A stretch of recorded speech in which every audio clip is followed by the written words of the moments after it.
Welcome back. This is Afterthe6th Podcast. My name is Satchel Young, aka Youngsatch. My brother across the screen is Tyrone, aka Ty Crane. And we back with another episode.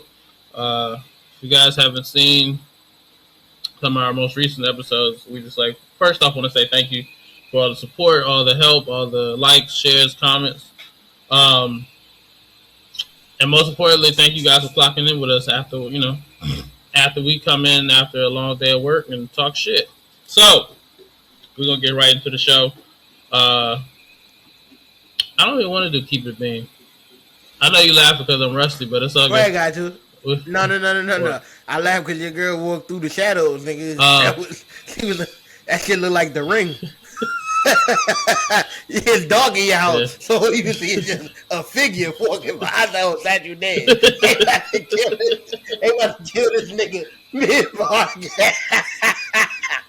We black people, so the lights come on and we not in the frame. Yeah, I got you. That dude look a little crazy. You feel? I'm supposed to continue the podcast. Nigga killed Satchel mid-podcast. What was that? What? Damn, somebody made that. It was a scary movie. And dude. Yeah. They had the Asian kid in the shit where the nigga said nothing but Japanese brands is words. He didn't say no. Yeah. Toshiba, Mitsubishi. Yukon.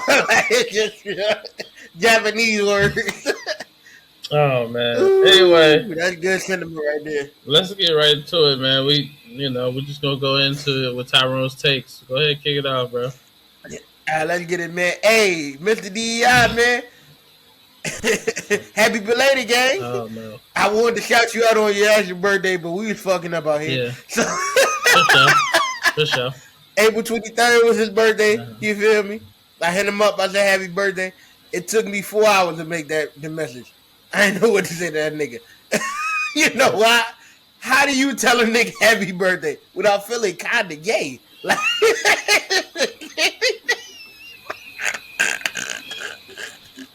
I'm like, yo, happy birthday, my nigga.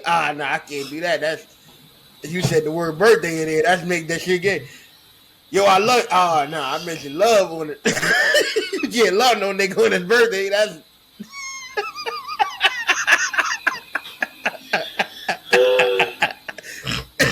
Yo, happy G-Day. Nah, he not a gangster. I can't say G-Day because he not a gangster. G-Day is for the gang. How do you tell a nigga happy birthday? I got it. Without feeling just a little bit homo. This is my rule of thumb, right? This is my rule of thumb. Okay. Anybody that I have a real deep personal relationship with, there's everything. You gonna be gay? You gonna just say some real homosexual shit? Everything.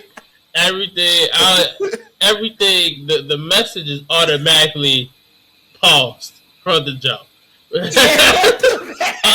It's like bad with sports. With sports, you can say whatever you want because there's no way for sports not to be gay. This is the pat on the ass, you know. And this is the equivalent of the pat on the ass text message, all right? This free. Yeah, because this is how I see it, right? So anybody that I really genuinely love and fuck with and care about, there has to be 364 days. I am. Oh fuck, you got it. You be alright. We tough as hell for most but that one day I need you to understand, hey bro, like these just jokes, but I do. It's so awkward. I do genuinely, because you know why? Because as a man, we don't. As a man, we don't really receive love well. So as a man, though. No. But that comes into play too. But you gotta go as a man, though. As a man, we don't really receive love. As a man, we don't really receive love on a day to day. So that's why I just be like, you know what? It's that one day I can give you your props, your kudos. I can give you love. You give a nigga a hug. Yeah. One day. Yeah. After that, you gotta be Macho Man Randy Savage for the whole. No, real talk. Like real talk. Testosterone through the roof. You know, it just nigga, what you do? It depends on how strong the relationship is. Like I was thinking about this. I've been thinking about this a long time. Like or the other day. No. Why you been thinking about it? No. Let me finish. You can't think about it for so long. No. I'm not talking about the message. I'm talking about it's certain people, like including you, you. Yeah, like we 15 deep. No puffy. Like that's crazy. Like I'm with you. And lifelong. Like we fit. Like no puffy. We 15 deep. You family, nigga. Yeah. I kill a nigga. That's what I'm saying. So it's like, and we gonna catch them niggas from that 7-Eleven when we catch them. But that's either hit. I don't know. They might be. When we see them. They ain't. Nah, I don't. They ain't the brightest. They ain't making it too much longer on them. Niggas ain't even had no bullets in that gun, man. I don't respect them niggas, man. Nah, they did. That's the crazy part. But oh, you said one of them shits hit the ground. All right, man, we might not catch them niggas. They a little bit more legitimate than I. Nah, they ain't legit. They ain't legit. They locked up. That's all it is. Oh yeah, they called them around. Hey, salute, karma. I mean, this is what I equated to. This is my math, my calculations. Yep.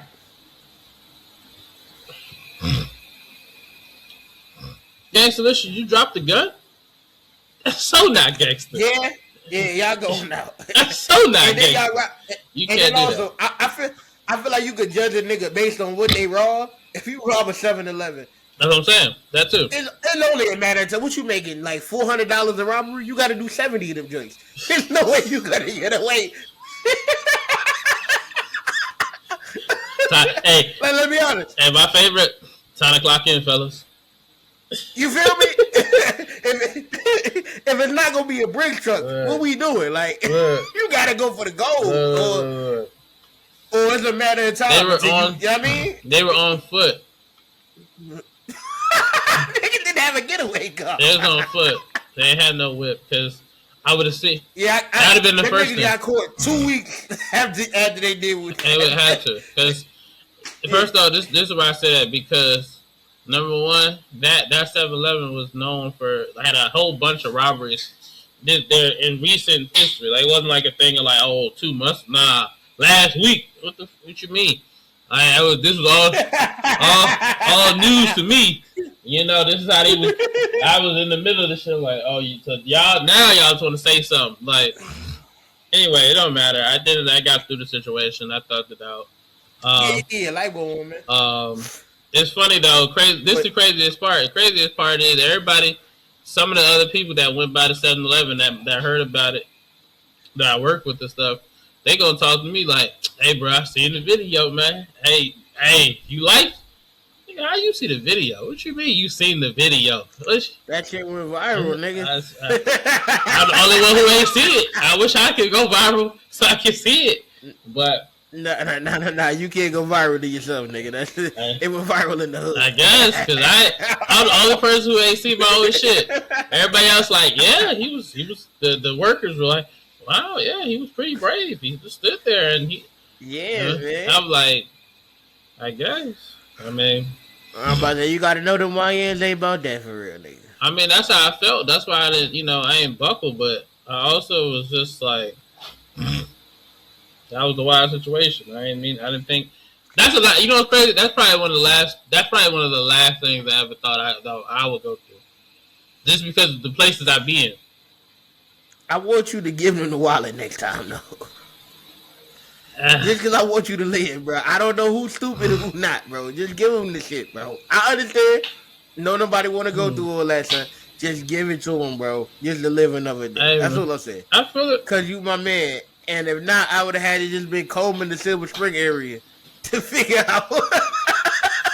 Hey, yo. I'd have been like Luke Cage, nigga. Hey, you know what? Actually, real quick. Now that I think about it, right? I was listening to something, and I was like, so it there's different rules that apply depending on the situation, but if somebody do you wrong, not necessarily in the most violent way, but they do you some like ill, they do like something just a little grimy, a little shady, nothing too crazy, nothing like they took your mans out, nothing like that, but just like they was nasty with you, maybe they gave you attitude, rude, disrespect, whatever. Yeah. And then you hear the news that they die. Does that really give you satisfaction? For sure. But here's the thing. I love to hear nigga I hate die. No. It has happened to me so many times. But you know what? The reason I thought about it today because I'm like, it was gonna happen anyway.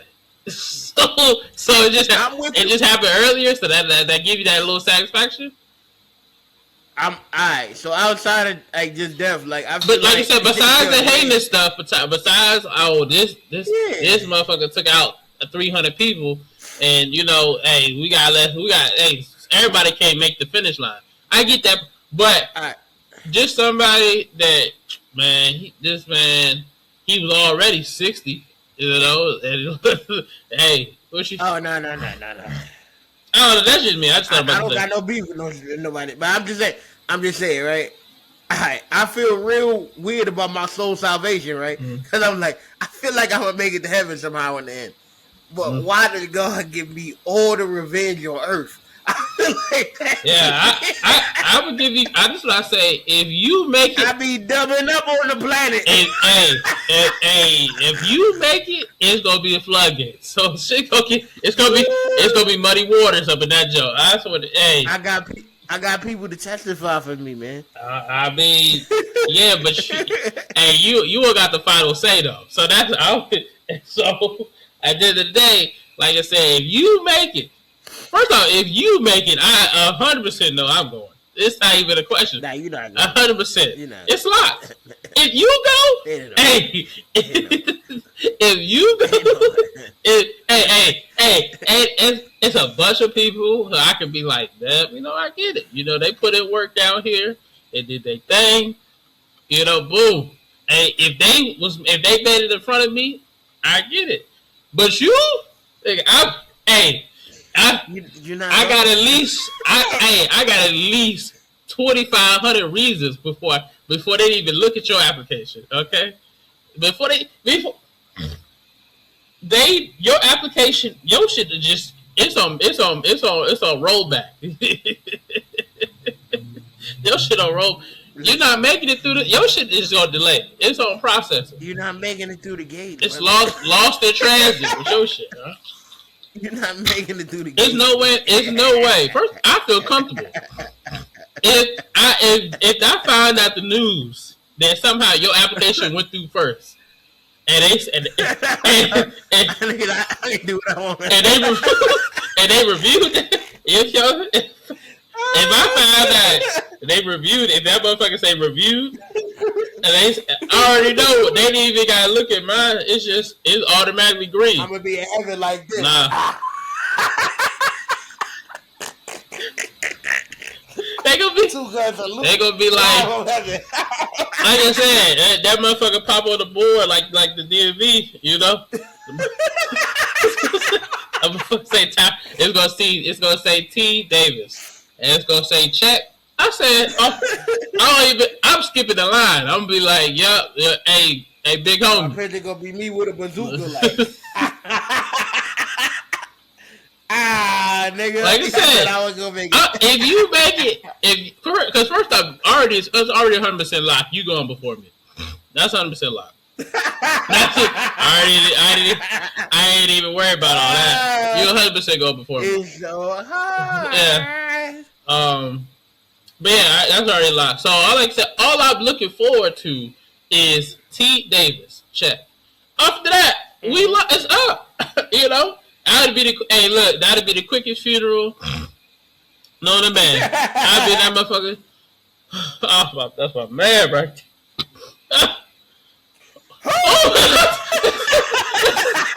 Hey, and that motherfucker notification come in. Ching. Ooh. Hey, look at God. We got it. Hey, we up. We back. We back. We back. Yeah, we back. We back. Hey, nah, but real shit. That's just something I was thinking about. Anyway, man, get into what you gotta go. Your first topic. All right.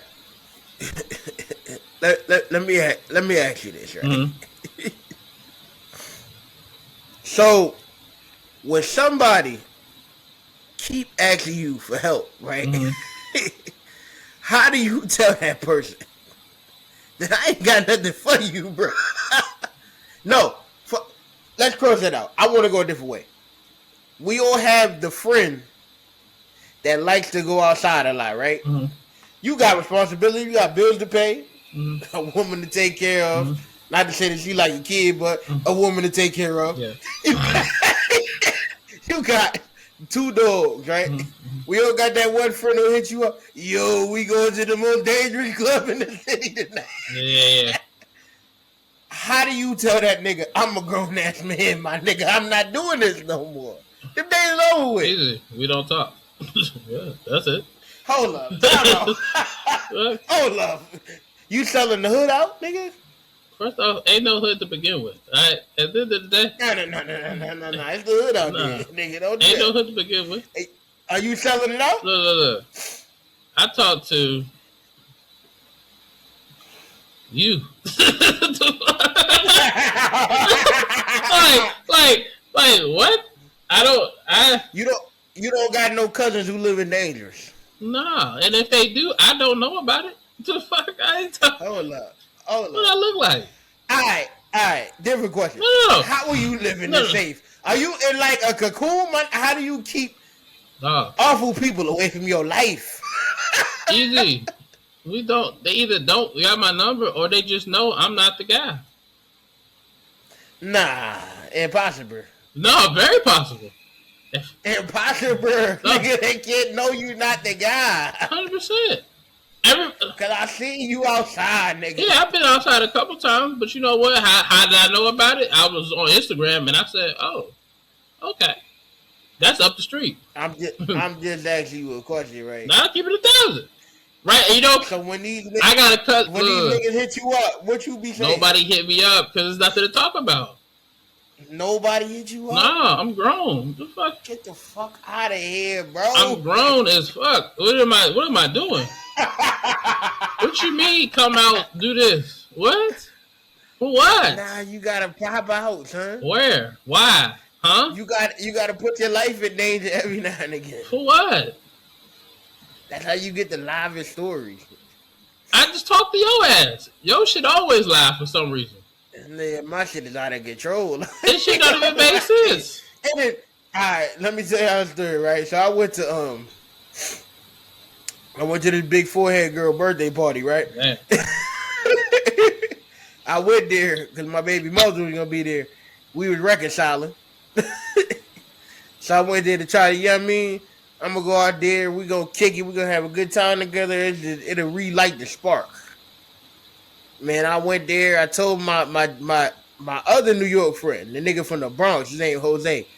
He a Puerto Rican nigga, right? Yeah, 100%. He pull up. He bring 2 of his cousins. Mm-hmm. So we in there. It's me, Jose, 2 of his cousins. One of his cousins drunk. He buying drinks. It's dangerous in there, nigga. It look like a bunch of out of control people in the spot, right? Mm-hmm. So we sit there, we have a good night. At about 11:30, out of a 1 o'clock event, my baby mother, she come in there following the birthday girl, marching like the hands come marching. Don't say nothing to me. Don't speak to me the whole time I'm in the building. So right before I leave, I come, we have a short conversation. I tell her I'm going home. I go outside, I call my lift. I'm sitting on a little pavilion across the street because I don't want to sit outside the spot. There's too much going on outside the spot. I heard a nigga telling a white girl, yo, you got to make this last run with me. So now I'm like, oh, nah, that's some real pimping, sex trafficking shit going on. Mm-hmm. I got to get out of here. 100%. So I go sit across the street and chilling. This girl come walking down the street crying. Nasty. So naturally, I want to let that bitch. Terrible. I want to let that bitch. Terrible. Just, all right, cool, whatever. I go, hey, yo, shorty, you good? I just want to put a little disclaimer out there. He genuinely is not wanting to. He genuinely does not really care. I don't want to help that woman, but it pains him to not know what's going on. That's really all it is. He don't give a fuck. No, I don't even want to go. I don't even want to not know what's going on. She a pretty girl. That was the next thing. That was the follow up. You don't want to leave a pretty girl out there, girl. I don't even want her, but you know what I mean. Pretty girl get pretty girl privileges. They can let me at least. He basically is trying to clear his name just in case his shit is brought up. So he got to be like, "Hey, look, you all right? Just making sure. You good? I'm Tyrone. You feel me? So if tell the other pretty girls I looked out for you. Exactly. Just in case. I don't need to I don't need to be a part of the RICO because I just was standing there. Let me be. Hey, I'm on your side. They call that the knight in shining armor, my nigga. Nah, they call that not guilty. That's what the fuck they call that. Anyway, listen. So she walking. I ask her, yo, you okay, shorty? She take about 2-3 steps, realize that I'm her last hope, and go, can I use your phone? Like, damn. Now, I think I have about 15 seconds to think about whether I want to let this girl use my phone or not. I realize my Cash App is Face ID, my bank is Face ID. She can't do nothing on my phone, money-wise. All right, I give you my phone. She goes, it's okay if I use Instagram. Yeah, go ahead, shorty. Damn. She start calling people on the Instagram. Damn. She called 3 people, nobody answered. Right around that time, a nigga come around the corner like Don Toronto. No, I'm lying. Before that happened, on the second person she called, she tell me, yeah, my boyfriend couldn't find his phone, and I wouldn't call it for him. So he hit me in the face with my phone, and they stole my phone. Oh, no, I'm in the middle of a full-blown domestic. Yeah, that's the worst situation, because at the end of the day, you'd be like, come on, bro. Like, you can't be doing all that. Why you didn't leave with that? Yeah. I wouldn't have been here. The message situation is tough. This nigga smacked her with her phone and then stole her phone, right? This nigga pull up like Don Toronto. He come around the corner. At first, I'm thinking he tried to hit me, but I'm like, I'm cool. I'm like 5 feet from the little pavilion I was standing on. So I could just, if anything, I'm just going to run up here. I'm good. Nigga can't drop up. And then I thought, oh, shit, he about to hit this bitch with his car. I don't want to witness that. Yeah, like I said, that's where his guilty conscience come in. Like, oh no, I seen that. He about to murder this bitch live. Exactly. That's a hard pill to swallow. You'd be like, but he pulled up. He stopped. He like, hey, get in the car. She like, no, I'm tired of this. And he like, hey, get in the car. She said, matter of fact, I'd rather have a police escort. Oh my god. Damn. Yeah, that's rough. This bitch called 911 on my phone. I could have burned this phone. I've never called 911 for nothing in my whole life, bro. Yeah. This is then dial 911 on my cellular device. She called. I'm like, all right, she dialed 911. She at least go keep it peers, you feel me? Keep it general. Oh, I feel in danger. I just need a ride home. This nigga sitting there the whole time she on the phone. His name is. Damn. and what he did to me. Damn. Oh, she full blown telling on my phone. Yeah, that phone is definitely, you should have, that's motherfucking burner now at this point. And I'm just sitting there looking like, wow. Damn. That motherfucking phone the burner now. You can't be, that's just bad energy right there. Yeah. So I'm like, all right, she done called the police, told him his name, and told him that he domestic violence. Clearly, this nigga gonna drive off and go home, or he gonna try to beat this bitch half to death when she get on the phone. So that nigga sat there to the police game. That's a bold nigga right there. Now this is where it get crazy, right? She talking to the cops, and that's when my people pulled up. That's my ride home. Hey, I'm gonna need my phone back. Let me get that up off. No, I got the phone. She gave me the phone. I got business because this girl is talking to the police about a nigga hitting her. It's two niggas out here. I told you, he's the most selfish nigga I know. Now I gotta figure out how to creep past the police to get to my ride. Talk about, excuse me. Oh, my bad. I'm in there. Every step I'm taking, I'm looking back at the officer like, please, officer. She said it's two, because on the phone, she said it's two niggas. One nigga will let me use his phone, one nigga in the car. I'm the one with the phone. The nigga in the car is still in the car. This nigga walking past the police like... Out the phone? On the phone? This is the phone that she called. Y'all can check the phone. Phone. So that was the scariest part of it all. I wasn't scared of the nigga with the car. That's the police.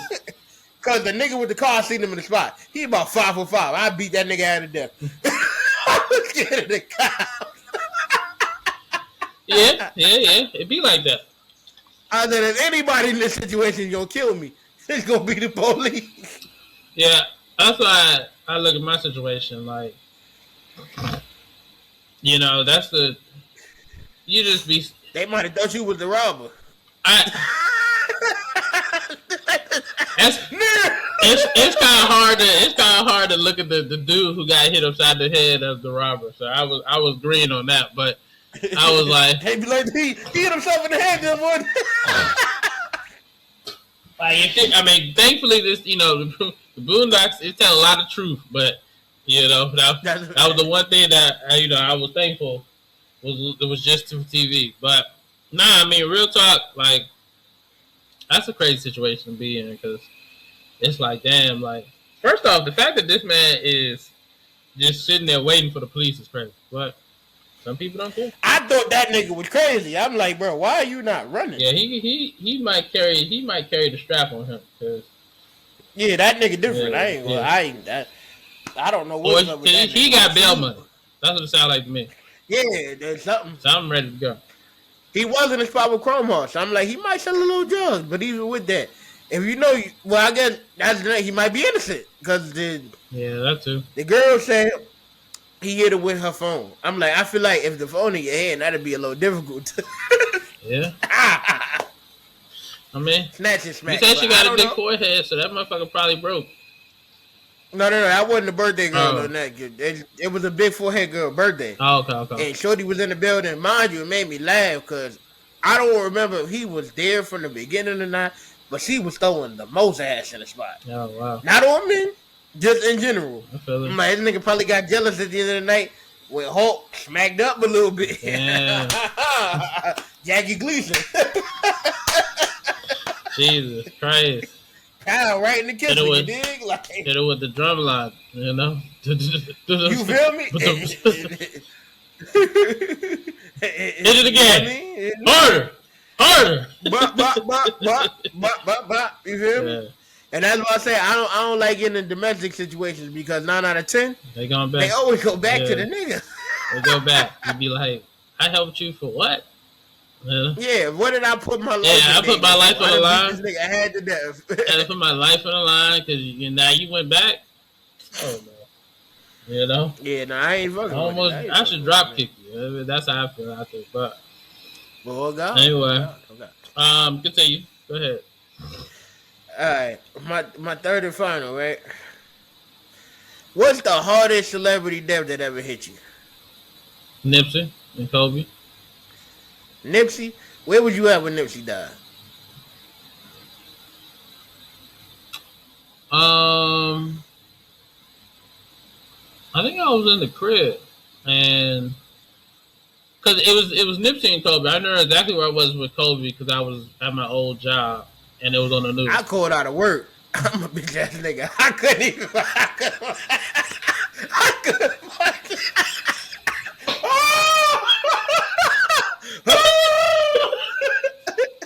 That nigga told me Kobe died. I was going to work in like 45 minutes. I called the job.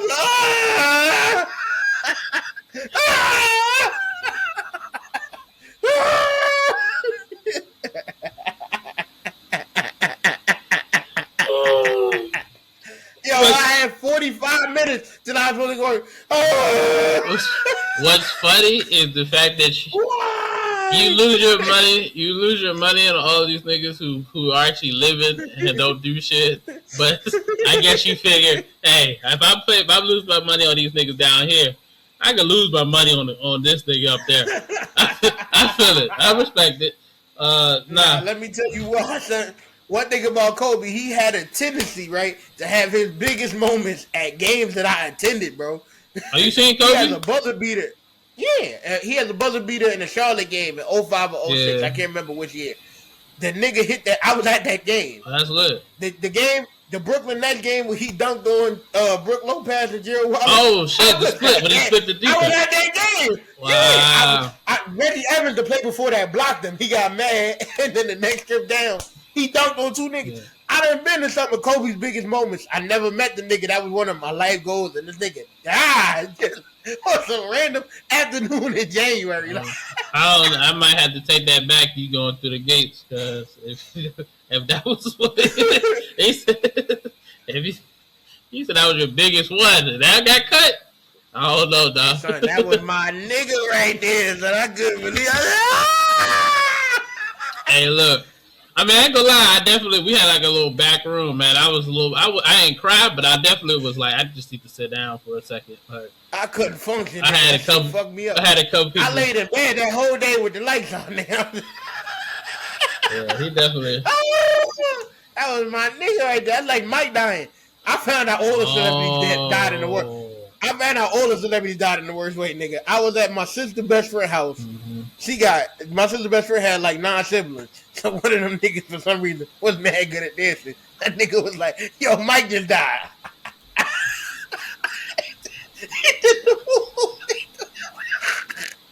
Nigga did the shit he did it. And I remember the time. Keep it in the closet. He did the keep it in the closet move. Oh, no. When the nigga head was on his knees, I said, oh, nah. I found out that nigga died like that. Nipsey, I found out died from a white man. A lot of people, huh? That nigga, he's a white dude who love hip hop. His name Vince. That nigga, yo, you heard they shot Nip? What? Yeah.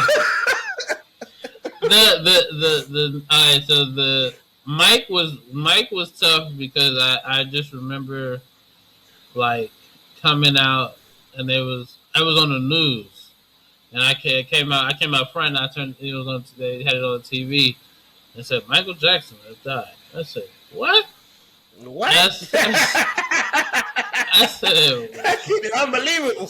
Unbelievable. So how you die with $1 billion? Exactly. So that shit threw me off. But then, like I said, Kobe, I was at work.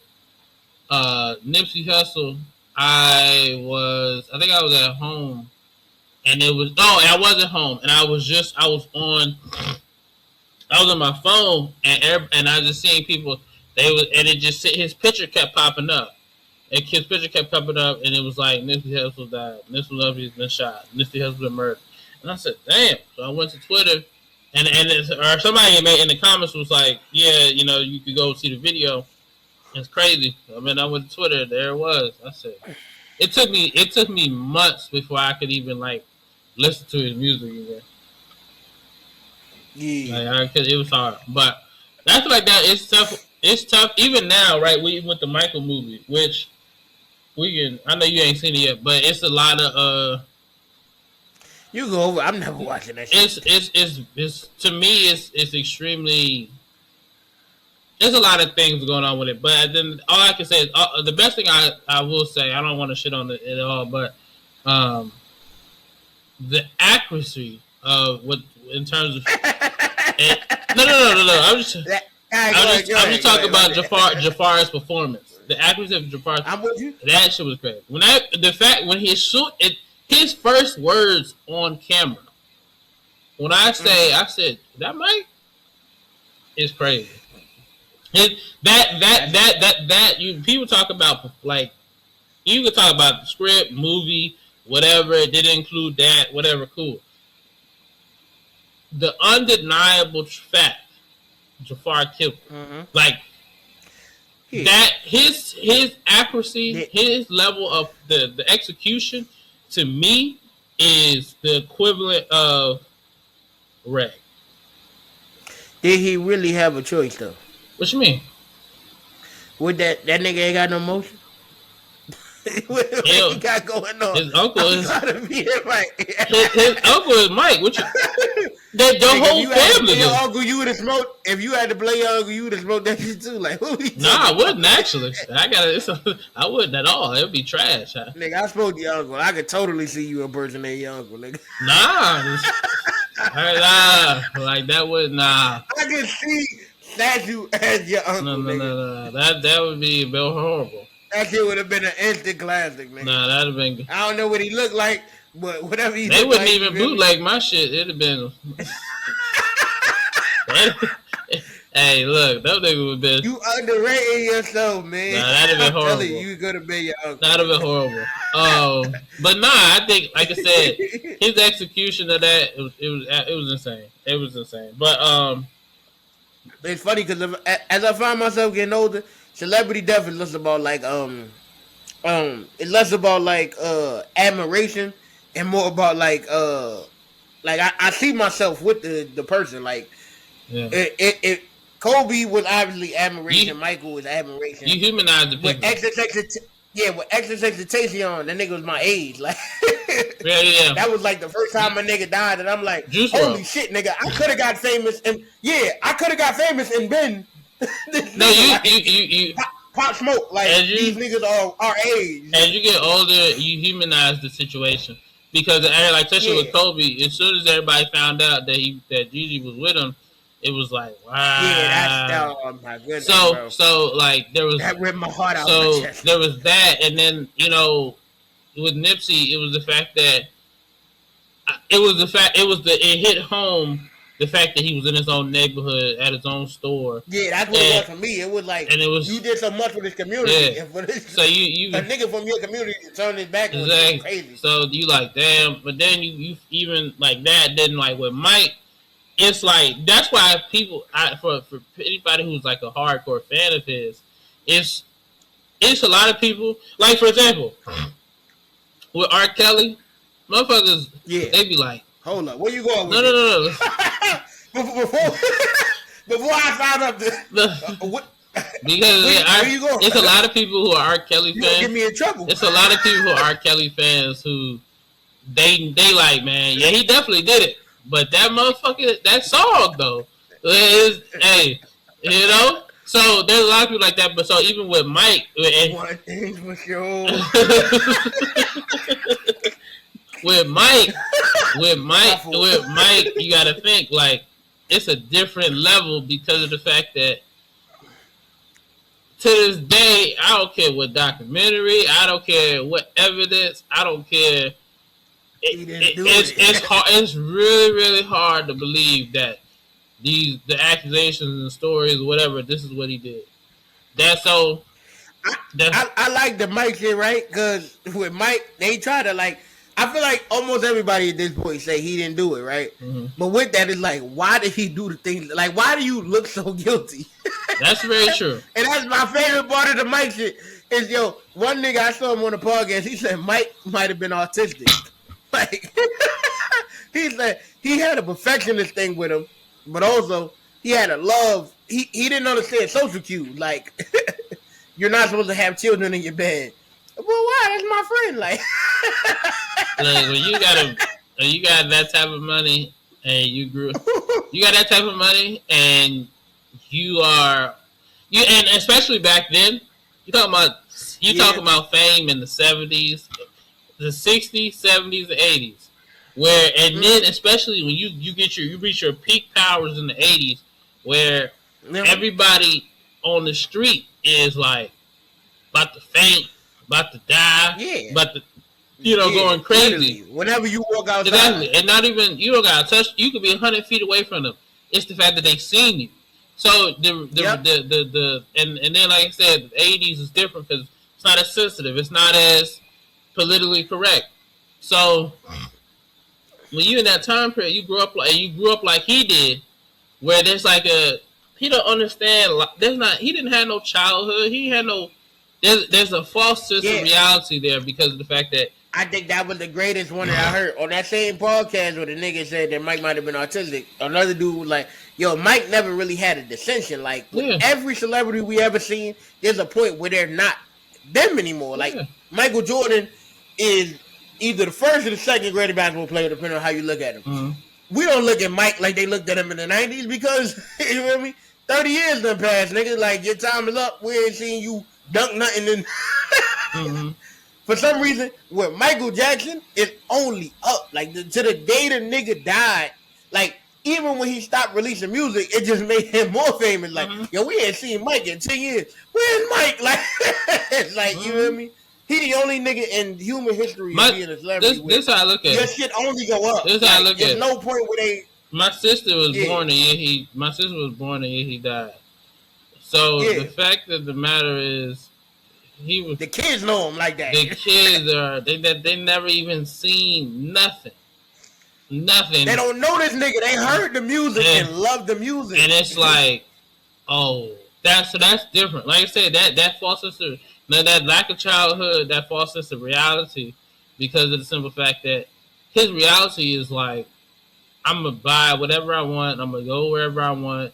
Everybody's going to know who the hell I am. Everybody, I don't care.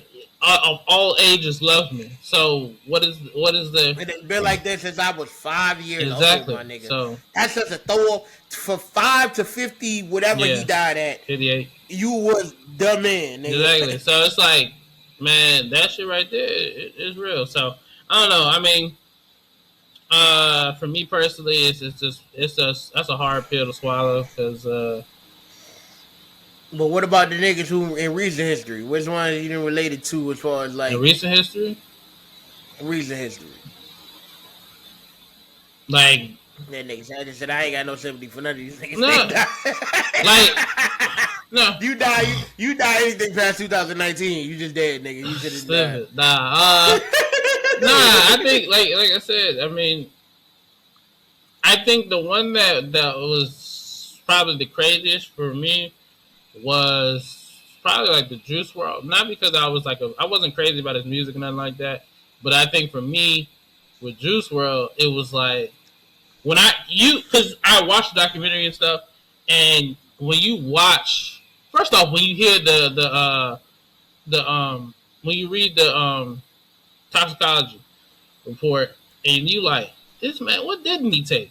Like, that nigga swallowed a bag of pills and killed himself. Like, and you realize like he built up a tolerance enough to handle maybe half of that and keep it pushing. Yeah, that's why I laughed, because at first I was laughing at the nigga. I ain't gonna lie to you. Chicago niggas, don't attack me. Y'all probably will, but either way, I was laughing at the niggas. I'm like, who the fuck did nigga swallow a bag of pills and they can live? But then I'm like, holy shit, nigga. As I get older, I'm thinking like, yo, what level of addiction do I have to be? Well, I have a full bag of pills, and I'm like, I can eat that. Like, I mean, but that and also, I think I can. That's a crazy level of addiction. Like, I can't even that's judge what I mean. Like that level of they said that's why like it's like you were talking about, like that's like a nigga who play Russian roulette. Like, why are you so confident? Yeah, when you get older and you start realizing, like, when you go through enough trauma, pain, you go through enough struggle in your life, and you start, like I said, you get older, you start humanizing some of the shit, because you like, damn, I know people who at one point in time this was fun for them. Oh, what's up? I got Molly. I remember everybody was on the Molly. Everybody was. Yeah. Look, I give an interesting story. You remember Wilder? Yeah, I remember Wilder. I remember one time I was at work. I was in the movie theater, and I hadn't seen Wilder in years. You know, and we already graduated and stuff. Last time I had the job. Oh, that nigga done got on the drugs. But this is the thing though. This is why it's so difficult, because throughout middle school, high school, he was always wild. It's the name. He was. That's the nigga name. That's the name. Right? His name was his name. So, I remember one time he came in, and that man, he's kind of stumbling. Yeah. And I'm like, Wilder? And, it's like, it's like you, when you take your glasses off, you can't see. That man opened his eyes. Oh, and mind you, this is not a racist joke. He's Asian. So, his eyes are already kind of low anyway. But when he's fried, he had to look up a little bit. When he's fried, it's crazy. So he opened his eyes. Sarge, what's good, man? And he can't stand up straight. And I'm like, bro, you good, man? Like, yeah, I'm good. And I was like, damn. And I said it, and he's like, yeah. He can't even. Like I said, I'm at a concession stand. He can't even stand up straight. And I'm just looking at the man, and you can smell like you can smell a little bit of liquor or something. But looking at his eyes, you're like, this is more than liquor. And I remember, his pupils dilate. That's how you can tell the drug. Yeah. When the black part of your eyes is big, or the brown, or whatever the fuck your eye color is, that's how you can tell a nigga who high. Like the pupils dilate. So you look at this man like, oh yeah, this more than just a little bit of liquor. And I'm just like, hey man, stay safe, bro. Like this, because word survive, nigga. Exactly. No real shit. Because it's like live to fight another day, man. You be like, yeah. Because you can look at him like, yeah, this ain't just regular like this ain't just regular weed. This ain't regular just no. So like I say, you humanize it a little bit because especially when you watch the documentary and stuff, you understand like some motherfuckers, they just wake up and they can't face the world without any help, by themselves. And their resolution is, hey, pop this, pop that, smoke this, smoke that, drink this, drink that. And that's unfortunate because it's like, yeah, it be tough. I'm gonna tell you two stories, right? And I'm gonna use real names. I'm in my Ali Sadiq bag, right? Facts. So it's the day of a state test, right? Mm-hmm. It wasn't a state. It was some important test or some sort. I think it might have been in New York. They called it the Regents. You got to pass like 3 of them shits to. Yeah. You got to pass one of every subject to graduate. Okay. So the day of that test, my man, his name's Shamar. Shout out to him. He got a fairly. Now I salute the fuck out the nigga. He married his college sweetheart. Had a kid with him. He training this kid up to be a football player, and he making mad bread and like. I don't telemarketing and real estate. I can't figure out. It's one of them just where insurance or something. Like where they pay you based on how many people you bring in. Yeah. But either way, so this nigga, he coming into the test, son. This nigga get to the school and I see this nigga walking through the hallway like a zombie. I'm like, yo, my nigga, what's up with you? Like, this is my man. He like, yo, I ain't gonna lie, son. I drank some lean this morning, bro.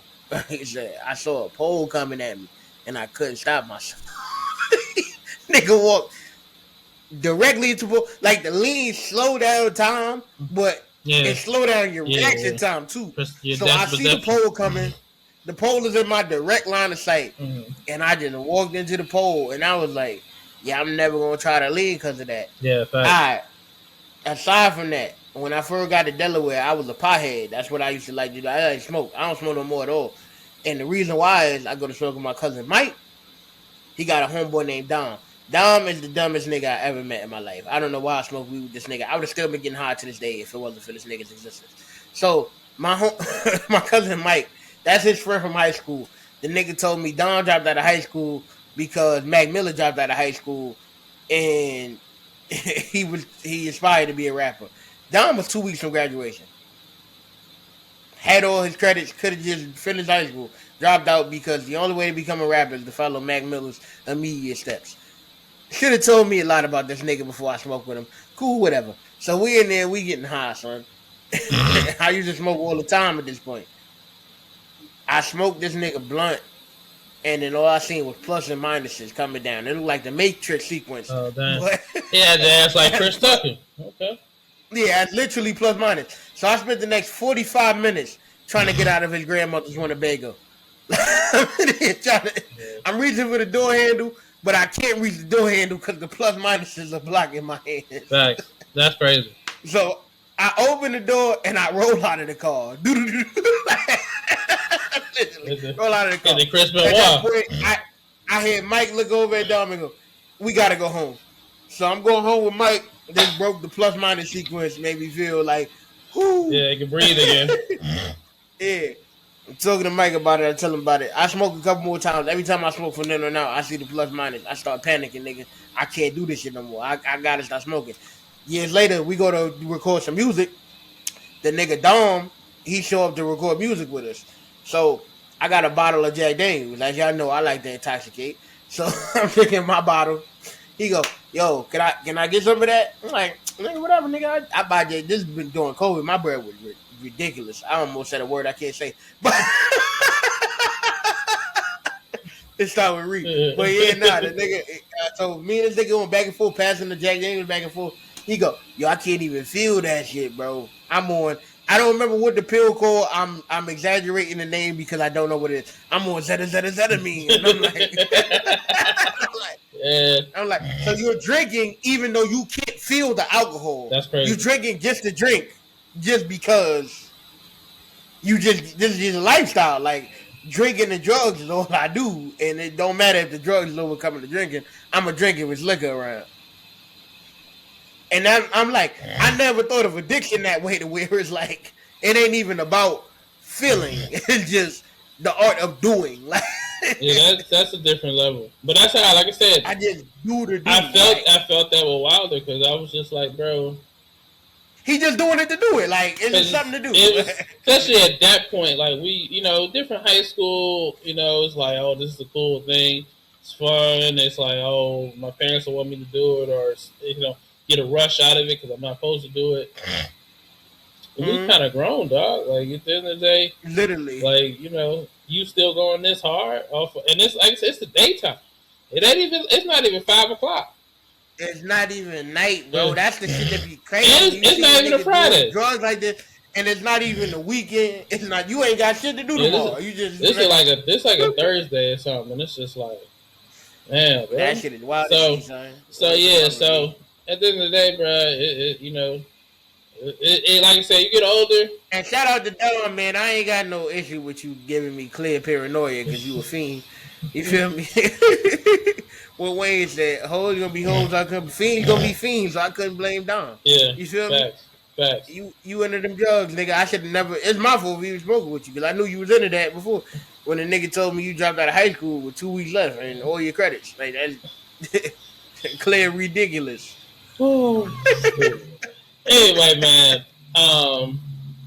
Yeah, super wild experiences. I couldn't even imagine. But I mean, hey, it's one of those things. You just hope for the best for people. But life come at you fast, So it is what it is. Now the main event, starting at guard. Now I'm playing. Let's get right into it with the heavy duty shit. Sports, NBA playoffs. How we feeling about the entirety of the playoffs? Because we haven't talked about none of it on the pod. All right. Shout out to the Lakers for beating the Rockets. You feel me? Yeah. Hey, I will say this. I said, I don't know if I said it on the podcast. I said to other people, I wanted the Timberwolves or the Rockets. Like, I didn't care either one. I'm so glad we got the Rockets instead of Timberwolves. Hey, I was wrong about that. I tried to tell him. I said I thought it was either. I thought it could be either or. It was really just the Rockets. I tried to tell him. I said I was bugging. I tried to tell him. I was like, with the Rockets. My thing with the Rockets. Oh, this is what I'll say. Because he said this post Luka getting hurt. That's the difference. Yeah. So yeah. My thing is, with Luka getting hurt, I was like, the Rockets when Lakers played them, and even a couple games after, you could see their body language was just off, and they was winning, but it was just like, they body language off. Minnesota, it just seemed like Ant was kind of hurt. They had been through some, they had lost a couple games, so who really knew what was up with them, but shit, going through that first round. Looking at it, they let Jaden McDaniels' confidence grow. Now shit through the roof. So it should be really interesting to see how the rest of this playoff shape up for them. Especially because if Wemby figured them out, it's cooked. I'm with you. I just want to say like in my brain, Randall and Gobert, like I don't understand how that shit be working. It really did. In my mind, it just don't make any sense. And then Ant was hurt at that time. Nigga been taking vibranium and shit, and he done came back. I didn't expect that. I was like, nigga what? Came back. He done came back 2 different times. Exactly. They said he gonna be out probably about 2 weeks.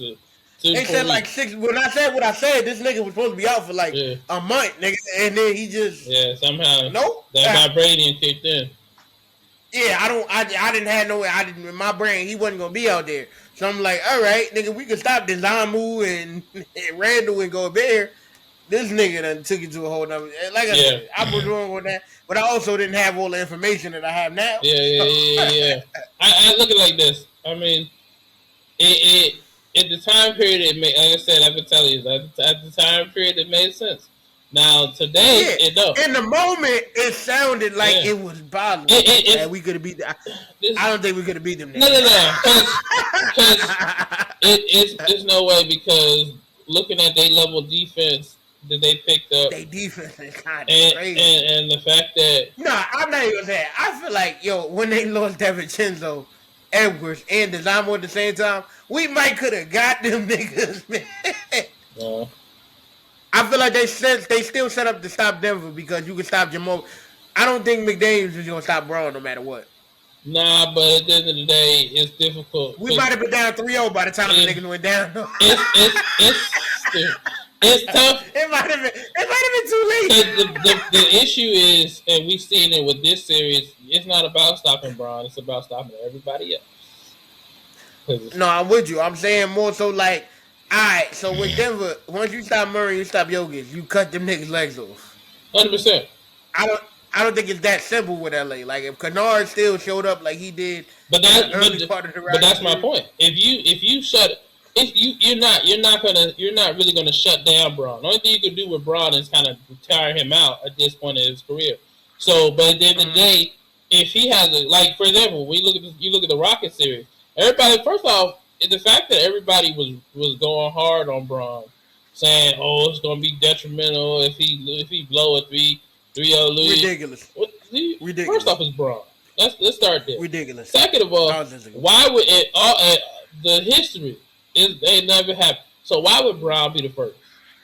That's crazy. Ridiculous. Anyway, but to further my point about it, if you look at the situation, right, the way that the Lakers, it's not about stopping Braun, because Braun can pace himself throughout the series, and then okay, maybe this game I didn't do so well, or I had like a pedestrian game, but next game, whatever, especially if he feels like he's in a good spot in the series. But then let's look at the other way around, right? The reason why the Lakers beat the Rockets, outside of Braun doing what he do, is because you had the help of Marcus Smart. You had the help of Luke Kennard in the first 2 games. You making my point though. But with the Timberwolves, them niggas is not scoring like they did on Jokic. Cause I ain't gonna lie to you, Ayton is not my favorite offensively. Never was my guy. Ayton do a better stand of guarding the hoop than Jokic, and that's really the difference maker. Them niggas won about 3-4 games of that series.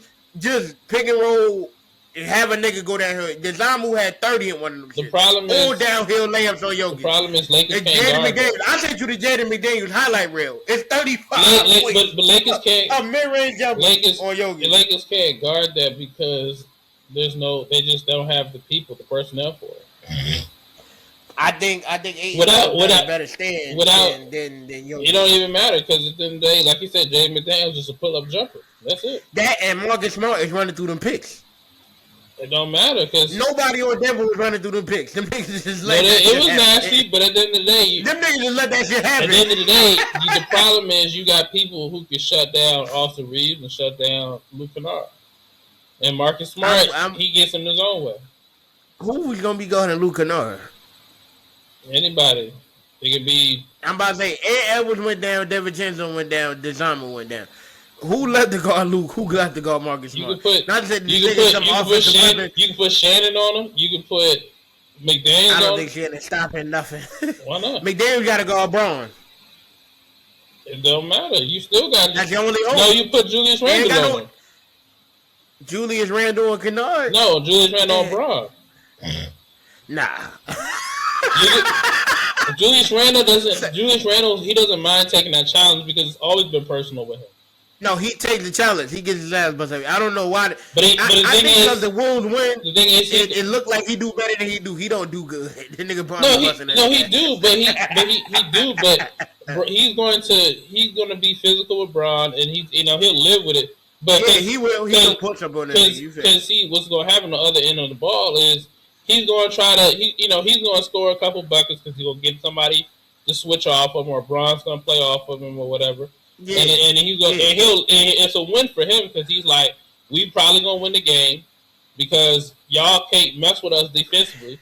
And then on top of now I do like that point. You don't want Braun having to guard a nigga like Randall because take the that's gonna tire him out even faster. This nigga's about to throw mad elbows at this nigga, you bro. You throw someone like Jaden McDaniels. You got Shannon over there. You got I'm with you. You got Mike Conley who.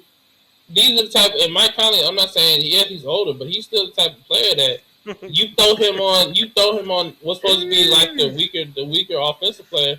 He gonna give you problems because he's gonna be off the ball, and it's gonna be loss factor on the defense side of the ball. But then on offense, he gonna be lost in the sauce. It's gonna be wide open for three. Click, and you see what it did for game one. So I look at it like Minnesota definitely is a problem without Luka and that's what and even in this OKC series, what I'm looking at currently, they just don't have enough scoring right now without Luka and without a AR showing up the way he showed up in the regular season at times, and that's a real problem because. To be honest with you, looking at the game plan, and I saw a tweet the other day, I've gone through my whole life watching Braun play, and the only series where I was like, yeah, he has no chance was the Golden State series. That's the only one I was like, yeah, he ain't got no shot. But I've grown up to believe that no matter what odds are stacked against Braun, he got a chance. Man, if AR don't show up, ain't no chance because there's not enough scoring. There's just not.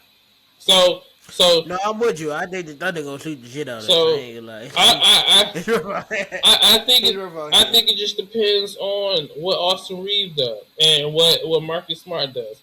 Because if Austin Reeves gotta grow a pair of nuts, man. This nigga is a whole woman. It gets tough. It gets tough because it's frustrating. That nigga got a mangina. I ain't gonna go that far, but it's frustrating watching. Cause Austin Reeves, you are a whole girl, nigga. This is like the 11th playoff series in a row. You've been bad. You suck, my nigga. What you doing? It's tighten up. It's definitely been trash, especially considering last year when Anthony Edwards strapped him. Woo! Yo, Reeves, you don't feel like your feelings not hurt, my nigga. It's been series after. Yo, Shai Gilgeous-Alexander had 18 points and 7 turnovers last night. Yeah. If you give us 29 points, we win the game. Yeah.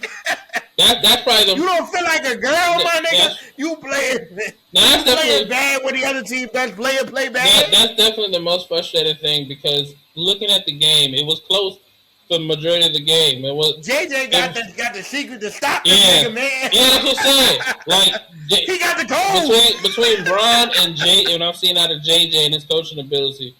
They can game plan the shit out of any team. The code. But they need the personnel, and without Luka, see, and this is okay. Time out. So we talk about OKC because I want to put this on record, right? Mind you, I personally, look at the league as this is a very interesting place because there's no real face of the league. Shai's probably the face of the league. Wemby's probably face. They probably are sharing that title of face of the league because of the fact that Wemby's a freak of nature, so it makes sense to market the NBA around him. Shai, he just keeps winning MVPs. He has the best team in the league.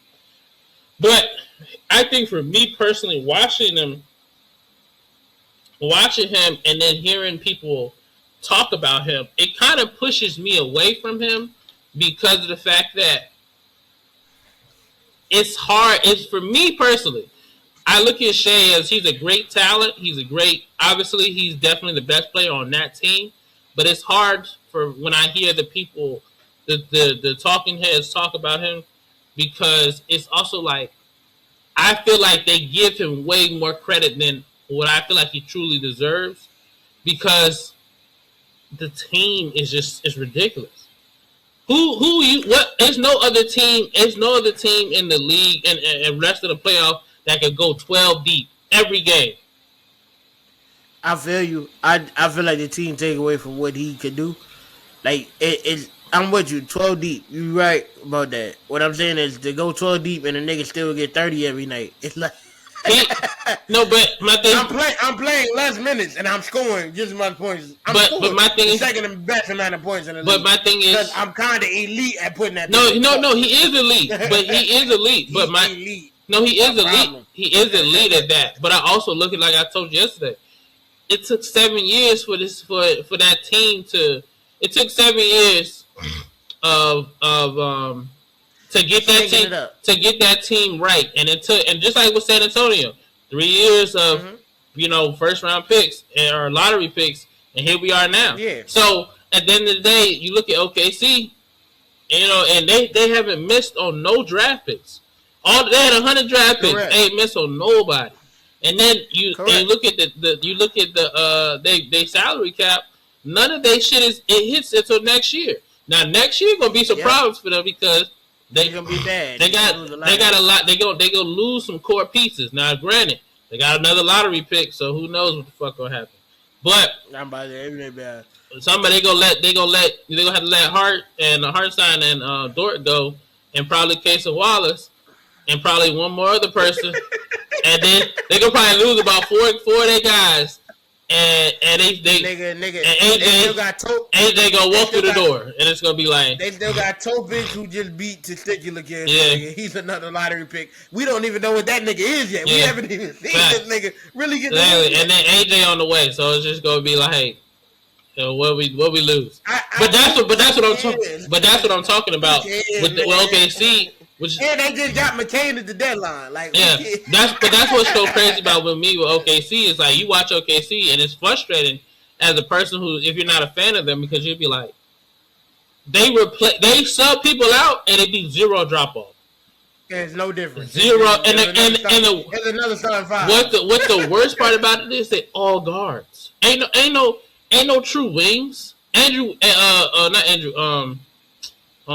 What's my man's name? Aaron Wiggins. Aaron Wiggins is the only one who's like a wing. Isaiah Joe's a guard. Casey Wallace is a guard. McCain's a guard. Dort is a guard. He ain't a ring for real. He's a guard. Did I miss anybody? Yeah, that's it. So you look at it, bro. Jay, the wing, nigga. To me, he's a guard for real, but. He's 6'6", nigga. That's a guard. 230 pounds, though. He a big nigga. He's nigga wing, man. I guess if you consider it a wing. But at the end of the day, for me, I'm just watching like, damn, man, it's really crazy that this team they got drafted like this. But this is also another point where people talk about they try to discredit Bron. Bless you. They try to discredit Bron and shit. It's like, bro. Cleveland ain't never draft like this. Never traded for nothing like this. Who? It's just not there. So I just look at it like, bro. And even the fact that right now people are loading up right now because right now how it look, Lakers might probably gonna get swept unless they can get Luka back. How the fuck you supposed to draft niggas on a LeBron-led team? I'm talking about. I'm talking about early in his career. I'm not talking about right now. I'm just saying. Them niggas never won lottery. They was 50-win team every year. No. But what I'm saying is, even undrafted guys, even that. OKC don't got none of them niggas. Every nigga in that team is a lottery pick. They was garbage for 10 years. They were garbage for 10 years, but I'm saying. That's what I'm saying. Like, if Bron was able to lead a team that was trash for 10 years, he would have had the best team in the world. And you know what's funny? We talking about impossible shit, nigga. And he couldn't lose for that long. And you know what made me laugh? You see, I don't know if you saw the Side Had a Prince interview. But that Yes, man, I did. that nigga had me weak. He was talking about something. He said, I can't. He said, niggas can't even. You want to do everything. You want to shoot the ball. You want you talking about rebounds. You know, you dunking the ball at everybody. What the you might as well play one or play one the first five. What the fuck am I out here for? I'm trying to get my money, and you getting all my rebounds and shit. Nah, that nigga spitting. That's what I'm saying. Like the nigga Brown was the team. Nigga. There's no way this nigga could have lost enough to get Isaiah Joe and Aaron Wiggins and all these niggas. These type of niggas ain't never gonna lose enough to get these type of people. That's hilarious. Oh my god. So I had a print that and I ain't gonna lie to you. OKC mad funny because they realized to write on the wall for anybody else. They like, yeah, them Clipper teams ain't gonna be too good for too long. Yeah. That's crazy. Ain't no other team that was gonna be trash. Like, facts. Hell yeah, dude. Anyway, let's get one of the Wizards picks and John Wall is out of here. To wrap up my point, I personally for me, I think next year will be very telling, depending on who OKC get. They get AJ, they get Darren Peterson, they get somebody like that. They're not going that high. I don't think. I hope not, but shit, who would they luck? I mean, look at how Cooper Flag did. They luck, you never know. Look at how Cooper Flag ended up on Dallas, all of it just magical. So at the end of the day, you know, if somehow, some way they get that, you know, it'd be crazy. But at the end of the day, for me personally, I think next year will be very telling because looking at Shea, obviously amazing talent, but for me, it's hard. Like even the MVP situation, right? I would lean towards Jokic because of how he carried the team, but it's going to go to Shea because he had the best record, put up, you know, 30, he averaged 30, and I just look at it like it's to me it's hard to evaluate him on that team because his role is so protected by the help of his team. Meaning, when you look at him on defense, I'm not saying he can't. I'm not saying he's a liability, but he's not a lockdown defender. But he doesn't have to be because the rest of his team can help him out. You got Lou Dort who's gonna hurt somebody. You got Casey Wallace who's gonna guard 94 feet. You got Isaiah Joe who can do the same, and all these and Caruso. So J-Dub was old NBA defense. Exactly. All of these dudes can play defense and they can shoot the three at an efficient clip. And on top of that, you know, it's contagious. So one person get hot, everybody get hot. And for someone like Shea, who he got the whistle now, he's the star, you know, he deserved a whistle. He can go to the free throw line and change the whole game in a matter of 30 seconds. Because he can get 4 or 5 calls. You know, he can get a loose ball foul. He can get a shooting foul, come back down, and get another shooting foul. That's 3 fouls in 35 seconds. You know, so I'm with you. At the end of the day, it's like, man, look, for me, it's hard to really evaluate Shea. I'm not saying he doesn't deserve credit. I think it's one of those things where I think people are kind of overreacting to him more so than the fact that, hey, his team, without not acknowledging, hey man, his team is super loaded in this era of basketball because shit, you got nothing but lottery picks. Everybody is 3-and-D.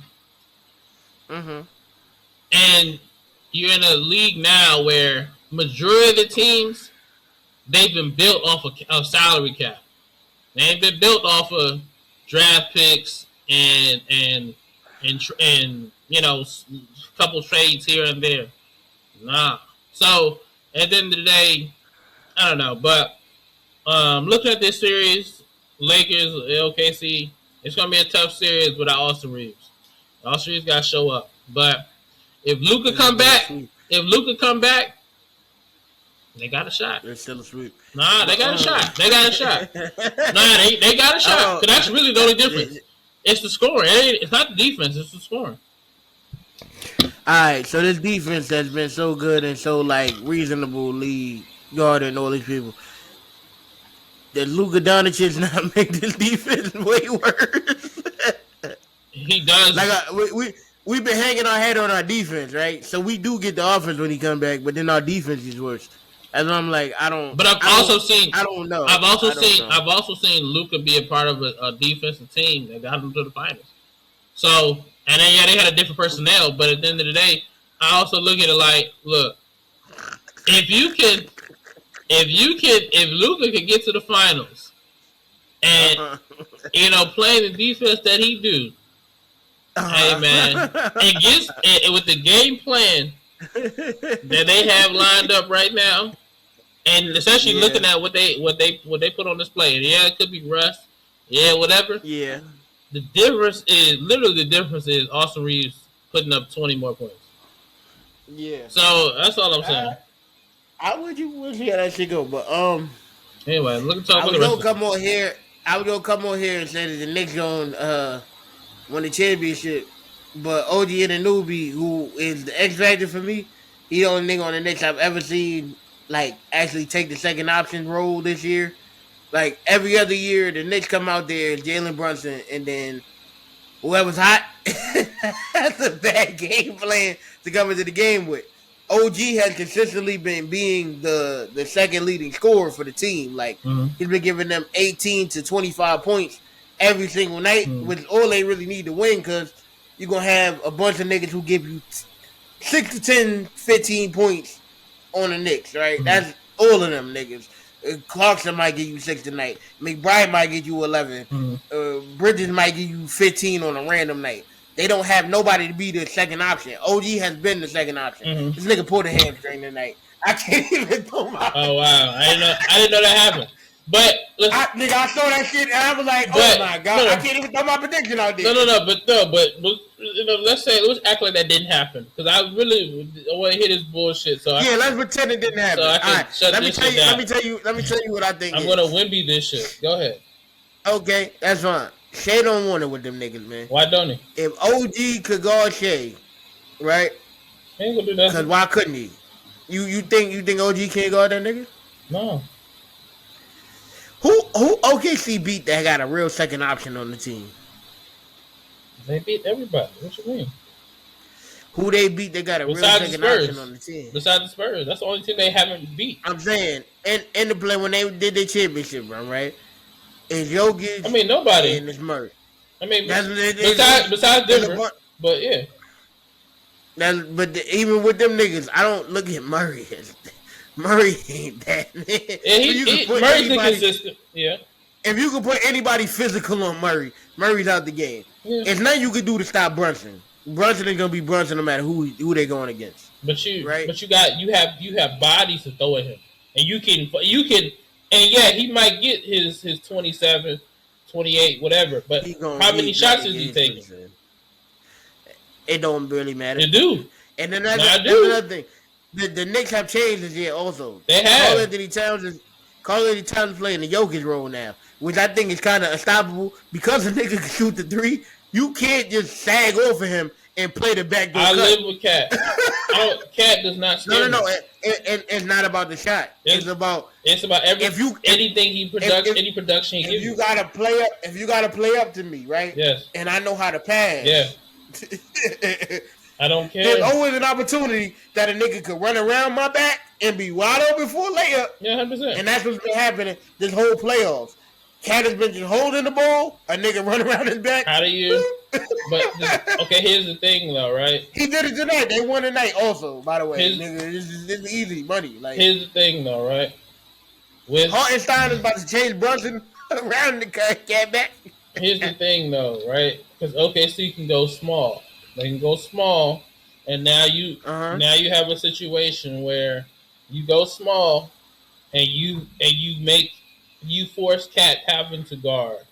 Oh shit! Now we in trouble. How small are we talking about? You can just put Chet at the 5. That's not really small. I would consider that small. I'm doing the same shit to Chet that I'm doing to anybody. No. I would consider that small because of the fact that Chet can't be your center. No, I'm with you. He's a power forward. What I'm saying to you is that I'm not scared of Chet being this small ball five. If you got four niggas, if you got Shea and three other niggas who can shoot the three, and really four because Chet can shoot it too. Shit, alright, I'm with you. These niggas can shoot the three, yes. And they can guard. Are you really? You don't have to guard Bridges. You don't got to guard Hart. Now it's 5-on-3. What we doing? The same level of fear in my heart that I have for Bridges. And Cat is inconsistent, so it's 5-on-2. Are you scared of Dort shooting that bitch? Okay, it don't have to be Dort. It can be Case of Wallace. Shooting that bitch? It can be Case of Wallace. It could be Case of Wallace. Okay, it could be Isaiah Joe. It could be Isaiah. Isaiah Joe on the court. I'm trying to get Cat versus Isaiah Joe every gym down. He don't take advantage of that. That's my literal goal. He don't take advantage of the post. That's totally fine.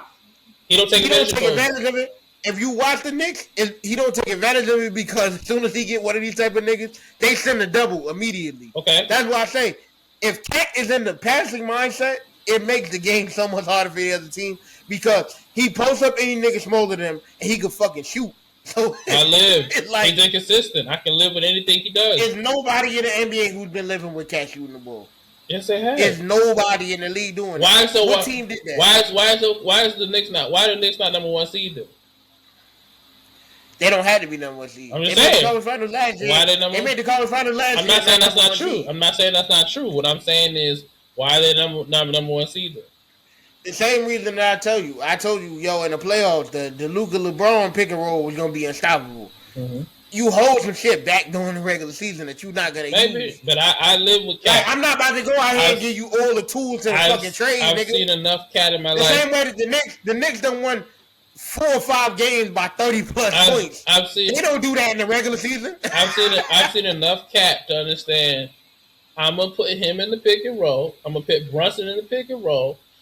But I'm gonna go at Cat first because Cat is going to foul, and you know what happens when Cat fouls? He completely gets mentally thrown out the game. Mitchell Robinson wastes of time because at the end of the day, he's going to be a liability because like Philly tried to do, hack a Shaq, get him out the game.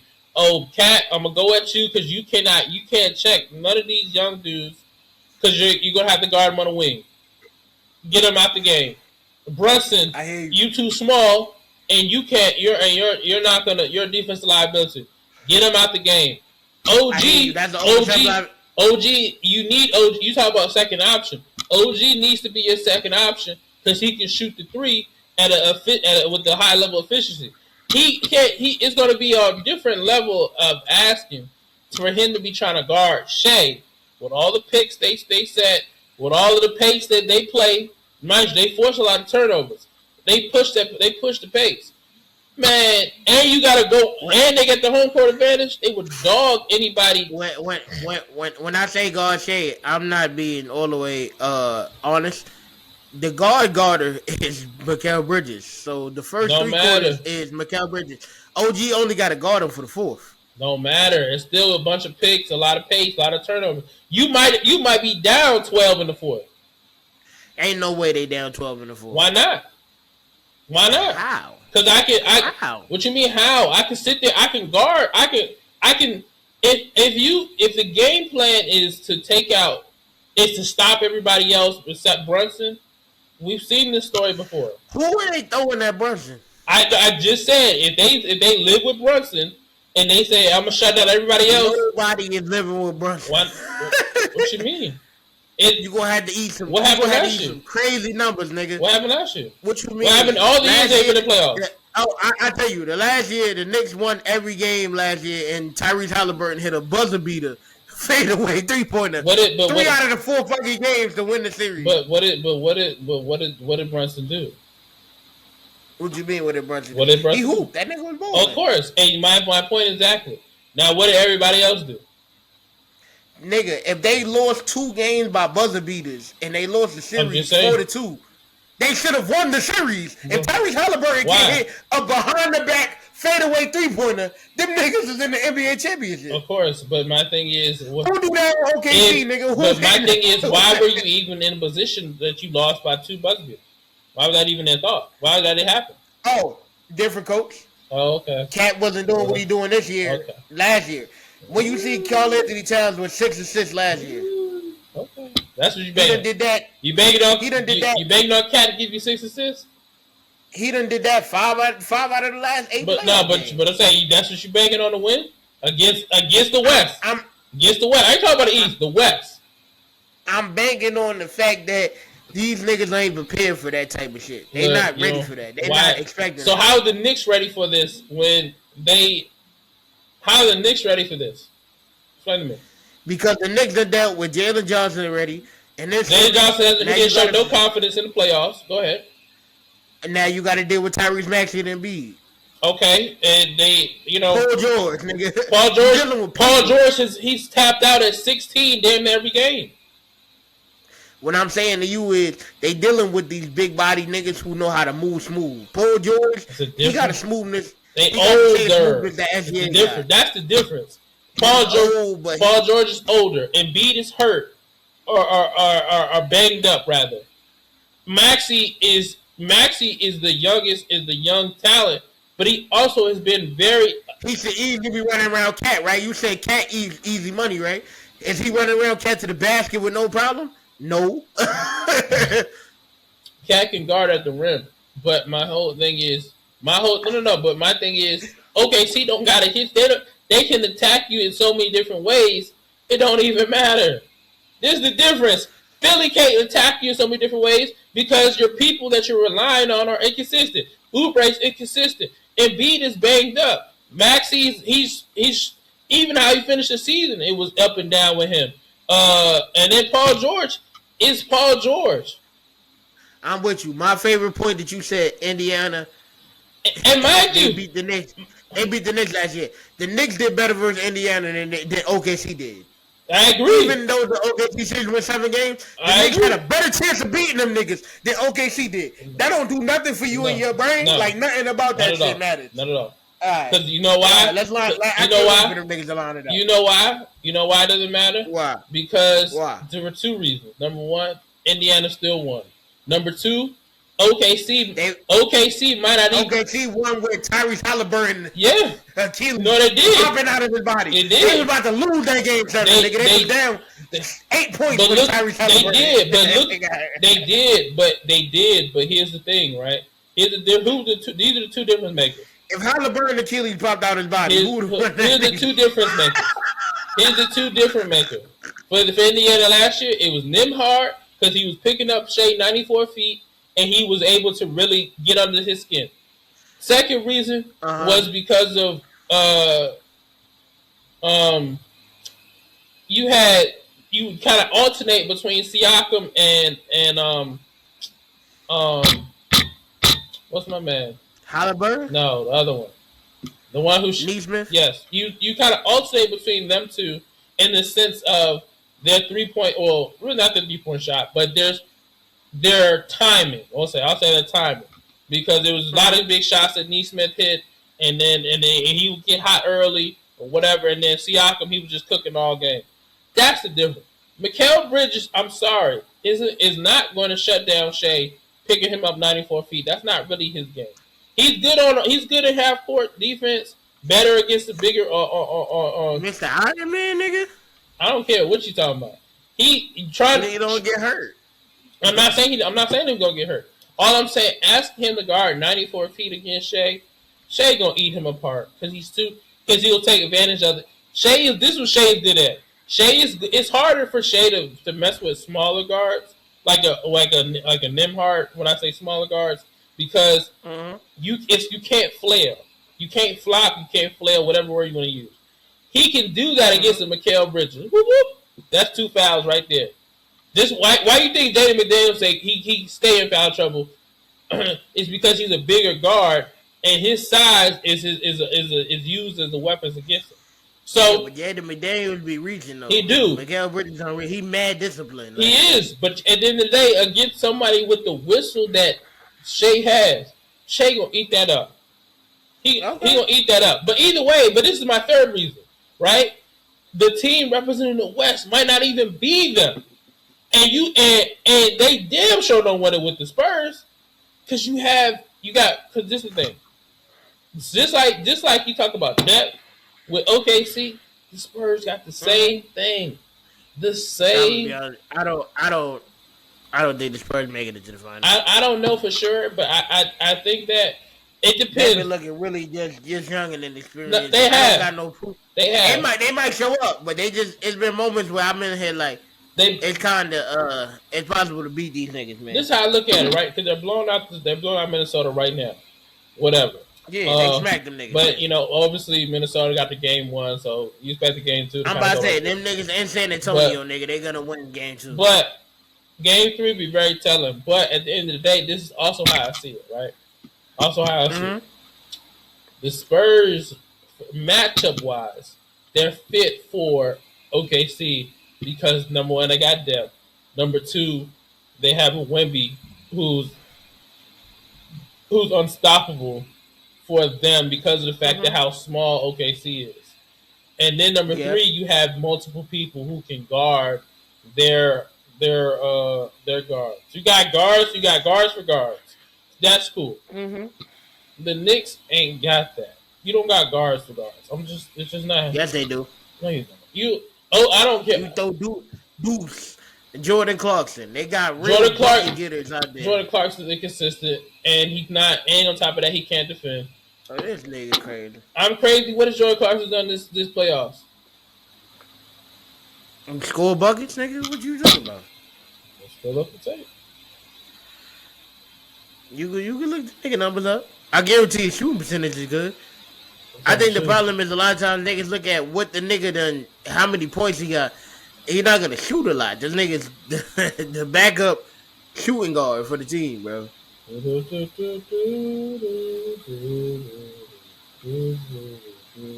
easily researchable. I'm looking at it right now. Here we go. And so in 8 minutes, was that? 8 minutes today, he had 6 points. Yeah, he shot 2 for. In 8 minutes, he scored 6 points. Yeah. This nigga barely played and got you almost a double-digit amount of points. 100%. 14 minutes, he had 2 points. 11 minutes. Versus who? This is all Philly.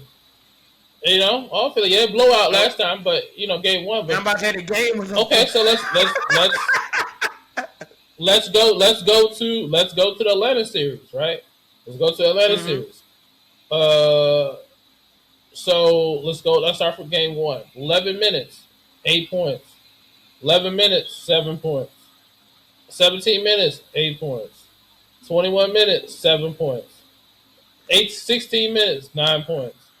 11 minutes. That's not mad efficient. 7 points. We just seen with Austin Reeves. They're getting it done, bro. I don't care if that's the bench. He was playing 35 fucking minutes a game. He was. No, he was. But this nigga is playing less than 20 minutes and getting you almost double-digit points. Luke Kennard played 20 minutes. He got 7 points. It ain't beating you. It's not beating That's good. That's good for what the fuck he played. Yo, if I played 20 minutes, that means on the 36 minutes, I would have gave you 13, 14 points. That's mad elite for a bench player, bro. It's not beating OKC. Sorry. But when Isaiah Joe give you 6 points, it's oh my god, Isaiah Joe is killing niggas. Isaiah Joe give you more than 6 points. Look up Isaiah Joe playoff numbers right now. Tell me what that nigga got the last 5 games like you just listed off for Jordan Clarkson. Tell me what that nigga numbers look like in his minutes. They just look better because OKC is OKC and you expect them to be lit. Niggas not expecting the Knicks to be lit. I think that's the problem. We always look at the underdog team like they couldn't possibly do it. Like, there's no way that they could possibly show up versus OKC. That's why last year we was all like, oh, shit, Indiana. They had all the pieces they needed to win. Elite point guard, nigga, power forward who could both stretch the floor sometimes and get to the cup. Okay. 3-and-D small forward. So the numbers you're right are the same. Right, here's the thing though. Oh shit. No. No. But who needs more scoring help? Neither team. They both been winning by 40. How you gonna say one team need more and we both been winning by the same amount of points? We've been beating the shit out of these niggas the same way on both sides.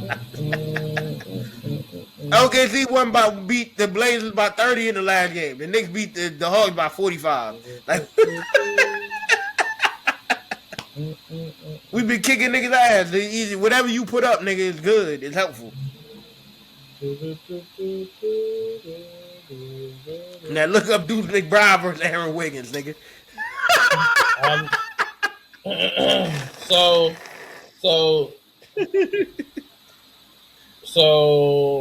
Right. So just looking at the last time they played, right? Just looking at the last time they played. Yes. So OKC won by 3 points, whatever. Nothing crazy. Regular game. Yeah, regular game. In the Garden. Mm-hmm. Shea had 26. Chad had 28. Right? And 26 not lower than Shea is used to getting in a game where they win by 3, though. Yeah. In a game where they win by 3, you think Shea's gonna get 40 points, right? Cool.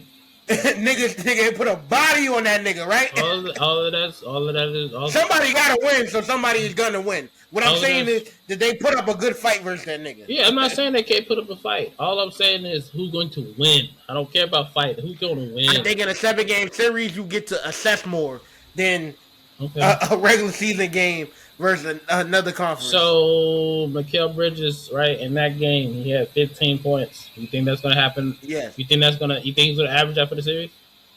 Can you tell me what Mikal Bridges had tonight? What he had tonight against Philly? Yes. He had 18. That's cool. Against Philly. Okay. Against Philly. And Matt Bowser. Against Philly. Against Philly. Who's the better team? Who's the better team? You tell me what Mikal Bridges averaged last year in the playoffs. He's a playoff riser. He plays better in the Oils than he does in the regular season. That's why I don't understand why you're making this comparison. But who's the better team? Philly or OKC? Clearly OKC. What I'm saying to you is Mikal Bridges versus the same Boston Celtics that was in the championship 2 years before. He averaged more than 15 versus them niggas. Okay, time out. Right? So we look at Boston. Right? Look at Boston. Mm-hmm. Yes. Has Boston my perspective of Boston is I may be different from yours. How I view Boston is to me, I look at them as I would consider them a little bit fraudulent because with their numbers are going to be skewed based off the fact that how efficient they can shoot the three. If you take 63s and you make 20 of them in this league today, you're going to win a lot of games. And especially when you have two guys, you have two max player guys. So my perspective of them is different from them. But at the end of the day, they also had mad defense. Especially that year that they lost to the Knicks. They had Derek White, Drew Holiday, Porzingis, Jason Tatum, Jaylen Brown. All 5 niggas to defend. And the Knicks. And Mikal Bridges still hoovers the 5 niggas. Like, I don't know why you think defense is gonna stop this nigga from scoring. I get it. He took a series over. He took a series over versus Atlanta. I understand. But it's not. He busting the Sixers' ass right now. He is, but he's heating up. The Sixers. He's heating up. But this is my thing with the Sixers, right? Here's my thing with the Sixers. Yes. And I still think the Sixers are gonna tie this series up. Ain't no way. No, I do think they're gonna tie this series up. Embiid has niece on this nigga. Now that's really the biggest problem here. It's over, and that's another thing. The Knicks is gonna be way more rested than these niggas because they gonna beat the shit out the Sixers, and then they gonna fuck the Pistons up. So after that, I don't think so. Now we got to go OKC versus the Knicks. What we doing? Like how do we OKC done fought through the Timberwolves or the Spurs. And that's a 6-7 game series either way. But this is also why I just said the West it's going to be okay. It's probably going to be OKC or the Spurs, or either one. Either way, and they both battered and bruised. I don't give a damn when you talk about someone like OKC as deep as they are, where they can throw anything at you. All right, it's different, dog. It's just, and the Knicks don't got that. Who are you banking on? Deuce. Jose Alvarado, No. Jordan Clarkson, Mitchell Roberts. That's the bench, nigga. Niggas who play 12 minutes. Is actual niggas who play All 12 minutes or look less. Look up Jose Alvarado in the playoffs. Because you just said to me Aaron Wiggins. He had 3 points tonight. Versus Jose Alvarado. He had 3 points tonight. That's tonight. What he had the night before that? In the blowout game, it doesn't matter. Alright. In a blowout, you up 40. What he had the game before that one? Another blowout? What difference do it make? He part of the reason it's a blowout. It's gonna always be a blowout. If this nigga gets he had 5 points. He had 5 points and 3 points. What we talking about? How many shots he shot? He shot so he had 7 minutes tonight. He got 3 points. He had 9 minutes. Why are you talking about tonight, nigga? Tell me about the night before the night and the night before that. Philly, other day, when they blew him out by 40, he had 9 minutes. He had 5 points. 7 minutes. 5 points and 9 minutes. How many? Elite efficiency. So why would his minutes go up? It's not about minutes going up. You are championing these OKC niggas. Aaron Wiggins don't play 25 minutes in the game. That nigga play 11 minutes. And Jose Alvarado will outplay that nigga in that 11 minutes. You bugging. You are bugging. It's about you don't think Jose Alvarado gonna outplay Aaron Wiggins? No, because at the end of the day, what Aaron Wiggins can do defensively, what Aaron Wiggins can do defensively, Jose Alvarado don't lock up. No. Jose Grand Theft Auto don't lock up. No, he's good at playing passing lanes. He's good at getting steals. That nigga go man to man 94 feet, nigga. I don't care who he go man to man. The whole time he in the game is 94. It's a reason. He gonna strip Casey Wallace 2-3 times. No, sir. Give me that, nigga. No, sir. Casey Wallace don't got to handle the deal with that nigga. This is New York in you, and that's okay. Right, man. It's all right. It's all right. I'm talking real basketball. I'm talking real basketball too. The niggas you telling me ain't that? They getting in every minute they play, they getting half a point. Jordan Clarkson, Jose Alvarado, both of them niggas. However long, if you play them 9 minutes, they getting 5 points. If you play them 16 minutes, they getting 8 points. Yeah. If you get half a point a minute, you're playing winning basketball. That's what I'm telling you, Saju. You can play winning basketball. So what do you think OKC do? Them niggas they not like that, bro. Oh, you Aaron Wiggins is not like that. I don't even. Isaiah Joe was like that. Nathan Wallace is like that.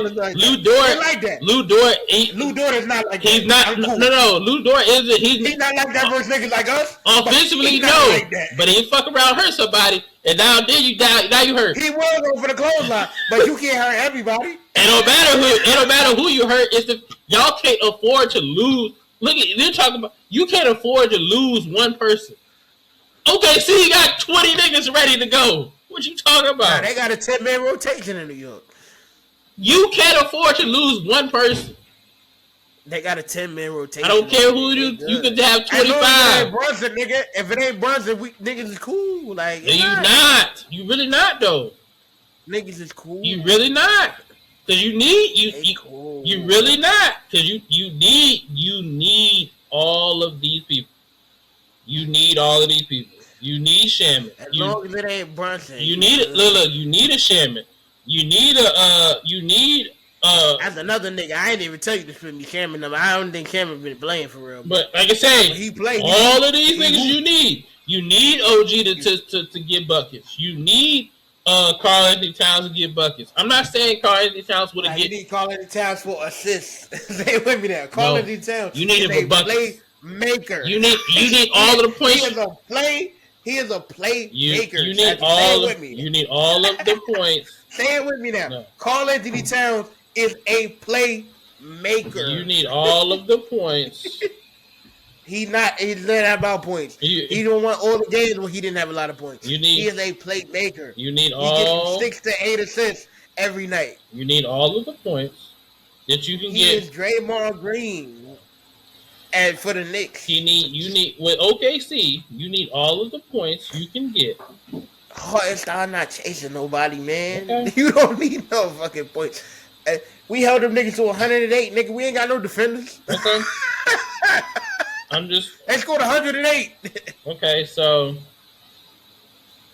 All right, so 108. So, in the two. I'm just looking at the two games because this is all I can reference off of, right? Yeah, it's all your reference points. Okay, so like I said, this is based off what's happened, right?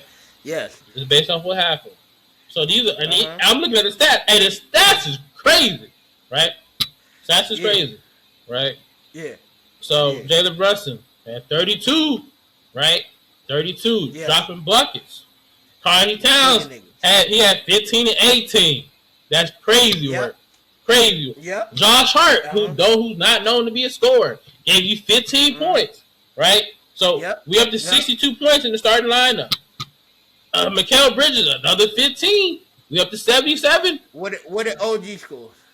OG had 10. 80. That's 8. That's 87. And that's 87 points. That's 87 points in your start. OG gave you 20 in the all. So who's dropping? Who dropping? Nobody. No. In the same shit. No, sir. No, sir. That's where you know you're wrong. But it's cool. Everybody getting the same amount of points that OG gets 20. Fuck no. Hey, but that's 87 points. 87 points. And your starting lineup, right? Was Alvarado on the team? Yeah, he was. He got 8 points. 17 minutes. Okay. Right? All right. Now, so what's that? That's 95 points. 95 points. 95 points and your six. It was but your 6 man, right? Great. Yeah. You can't. That's really great for 90% of the league. 95 points from your starting line and your 6 man. Yeah. How much they lose by? 5. 11 points, dog. Get the fuck out of here. At the end of the day. 111, 100. You keep these niggas. Both games, y'all scored 100 points. Wait. Hold up. So nobody else scored off the bench for Alvarado? No. Fucking Mitchell Robinson for 3 points. Jordan Clarkson 2 points with 21 minutes. Man. Who else played? McBride 0 points, 11 minutes. Diawara 2 minutes, 0 points. They don't have. Not playing. I'm not saying he is, but you talking about Deuce McBride. 11 minutes. You 0 points. Talking about how good the starting lineup did. How many minutes the starters played? What you mean? They played 30? All of them played 34 or better. 34. In the playoffs, you playing 40. These niggas not coming out the game. So OKC. So to let Diawara lose them the game. Okay. What the fuck I look like? So no. But here's my thing. So if that's the case. Right, if that's the case against someone like OKC, we're in the playoffs. Yeah. You got to This is a different ball game here because you got to defend, right? Before you make your point, can you spit me OKC stats? Can you tell me what OKC at? Because I guarantee you some anomalous number. AJ Mitchell for 35 points or something. Now here's the biggest difference, right? Jalen Williams, J-Dub did play, but if in the finals, J-Dubs will be back. J-Dubs would. He won't. Why wouldn't he be? Not how that nigga Bowles been working all year. In a month? That nigga been hurt all year. A month? A month? You don't think all season this nigga been getting hurt all year, bro. Even if he doesn't give you 22, that defense alone. That's how he play. Defense. Just spit the numbers out at me. Tell me the numbers. 22, J-Dub. 30, Shea. Chet, 16. Lou Dort, 12. AJ Mitchell, 8. Come on, dog. You said Lou Dort, 12? Yes. Lou Dort not give you no fucking 12 in the playoffs, nigga. Even if he give you 6, you still got an AJ Mitchell who can cook. You still got a case of the number. What happened on the bench? Off the bench, right? Because 1, 2, Isaiah Joe 3, 25 points. 4. Nah, he only had 3 points. Who scored off the bench? Only person who scored off the bench was Caruso, Casey Wallace. How much Caruso had, nigga? 6 points.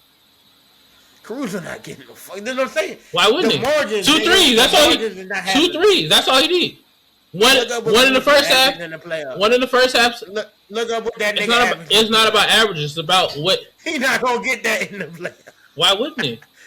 Dort is not getting 12 in the playoffs. He give you 6. What difference it make? J-Dub not gonna be there. A month again. Same with OG. So if we can come back to reality, OG ain't gonna be there. OG can play through the hamstring. Giannis did it before. Why would he play? So he's gonna play through the hamstring when he has to go through picks, and it's a different ball game. Yes, the nigga playing through the hamstring. Fuck no. Hey man, that nigga African nigga. we've been talking. Nigerian. I don't give a fuck what he is. That nigga, if he got to guard Shea and he got to go through picks, it's gonna be a long series for them. I understand. Hey, look, I understand you're a Knicks fan, or not a Knicks fan. I'm not. You're a New York. You're a New York. You're a New York to the day you die, and I respect it. You know, I respect it. Hey, one thing about you, one of the reasons I fuck with you, you're a loyal motherfucker, but you also are dead ass wrong in this. And then they OKC or the Spurs. My whole family cheer for the Knicks. I hate the Knicks with all my heart. I legit watch these niggas play basketball. I know you're a Laker fan, and their defense is ridiculous, my nigga. Like it's really ridiculous. Like, and it's even crazier when Cat get in foul trouble and Mitch check in because Mitch could guard your point guard. Mitch will be out of this series.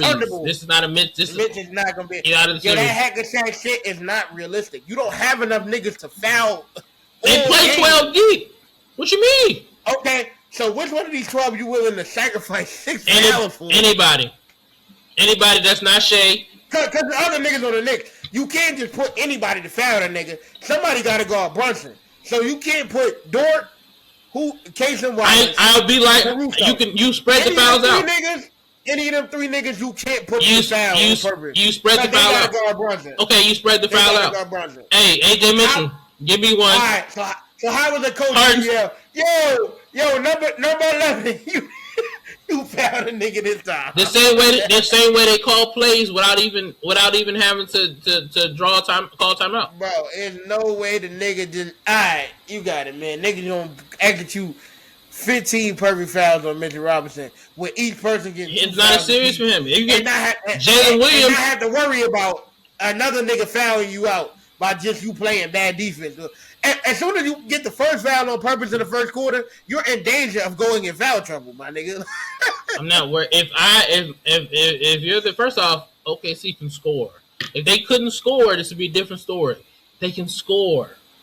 Let's look at this. Let me just look at something. This is all. That's another thing.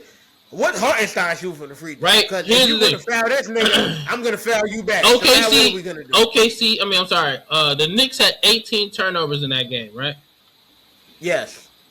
Against OKC, anybody having over 15, they most likely are going to lose to OKC. But that's how much they lost by with all them turnovers? 11.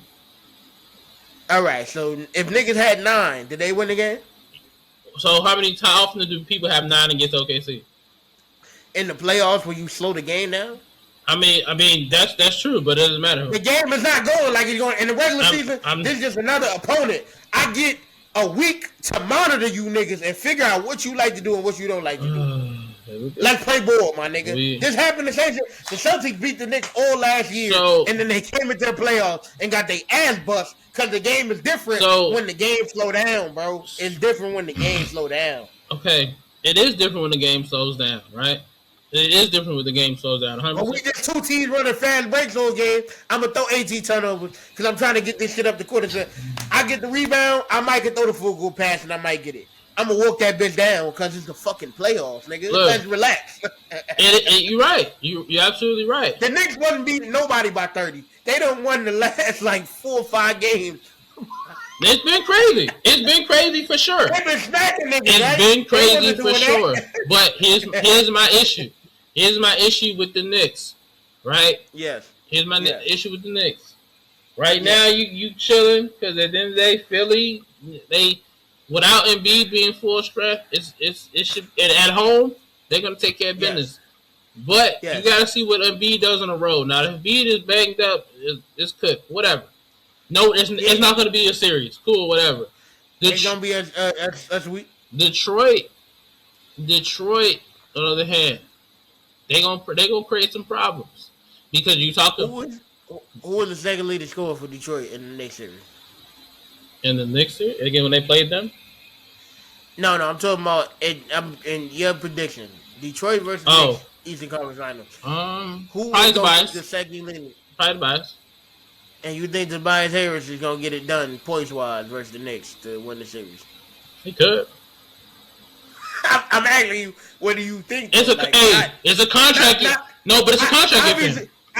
Obviously, totally possible. Tobias Harris scores 22 points a game and gets it done. I'm asking you, what do you think? with OG and a newbie chasing Tobias Harris.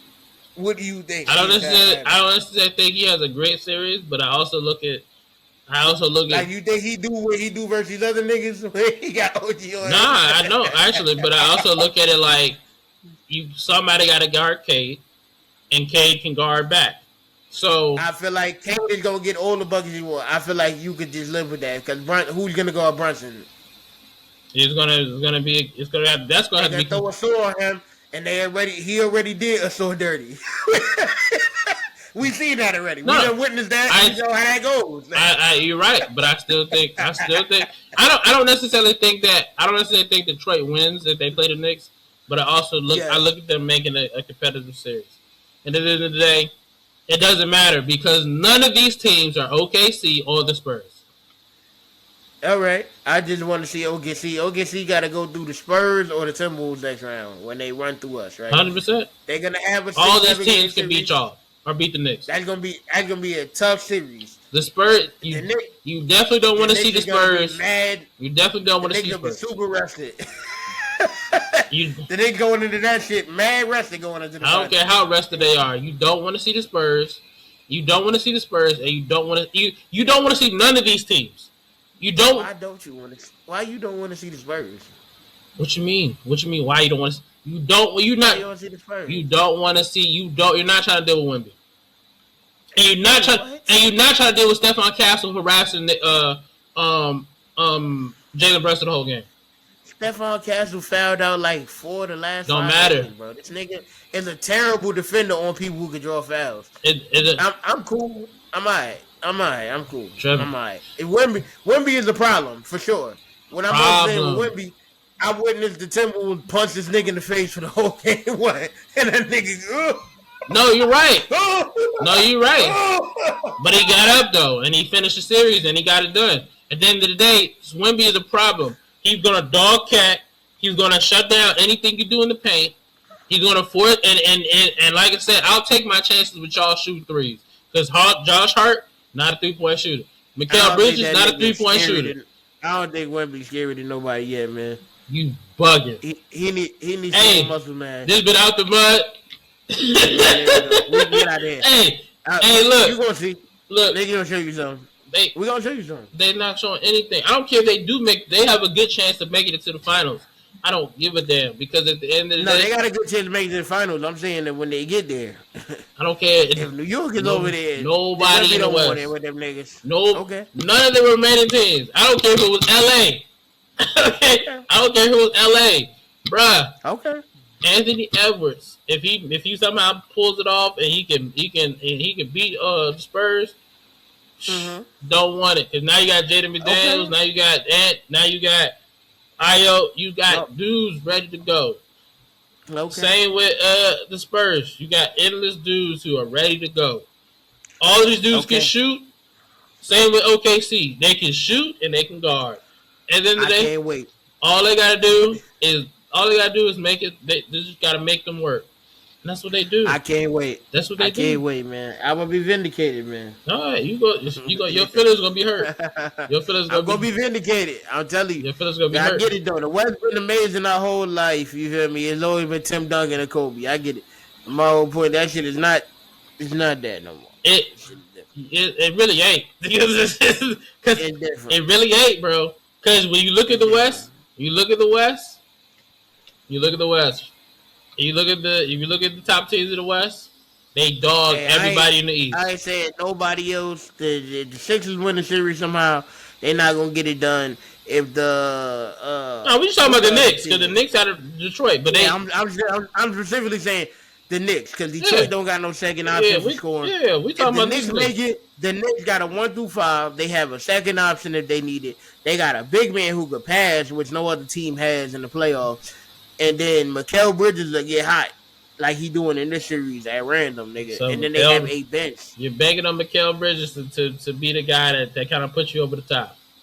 No, I'm banging on. They got 10 niggas who are capable, and you don't know which one of the 10 gonna do it. I don't. It could be None of Carson, the. it could be Shamit, it could be Deuce, it could be Mitchell, Ain't none it of could be the. Cat, it could be Jalen, it could be Mikhail, it could be OG, it could be Hart, nigga. You never know. You never know with none of the guys. You're absolutely right. But the same thing applies to the other people, and they do it at a higher rate. So I'll live. All right. I'll live. And also, we ain't never seen Brunson on the biggest stage of them all, nigga. I don't have to. I've seen enough in the playoffs where I'm like, hey, I'll live whatever production he give you. Okay. Because I know I got a counter. I know I got a counter. We'll see. He got actual 6'9" wings behind him. You feel me? He got McKellen. They've been there. They chasing niggas. They've been there. And they were supposed to be in the finals last year. They've been there. Nigga Halliburton wanted hit between the legs behind the back. They shouldn't even been in that position because they got the wings. So they got the rest of the people. They got the rest of the people on the team. They shouldn't even been in this situation. They missed 4 free throws in a row at the end of the game. But that shouldn't even happen because they got, like you said, they got the wings. They got a 1 through 5. That shouldn't even been that situation. At the end of the day, bro. Yeah, and the same nigga who gave them niggas stress gave the Thunder stress too, nigga. Yeah, you're right. And them niggas did better than the Thunder. They would have. OKC wasn't close to winning the game. Styles make fights, though. At the end of the day, Styles make fights. Injuries make fights. No, they do too. Torn Achilles make fights. No, I do. They definitely do. But I also look at like OKC, especially at this point, they not feeling no threat. And and so at the end of the day, I'm sorry, the Knicks, they're just not the better team. That's really coming. Let's get it, man. The playoffs is coming.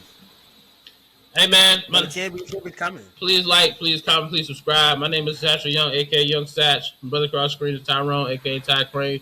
By far our longest episode, but at the end of the day, it's a lot of good banter. We appreciate all the support. Yeah. Hey man, we out. We'll be back next week.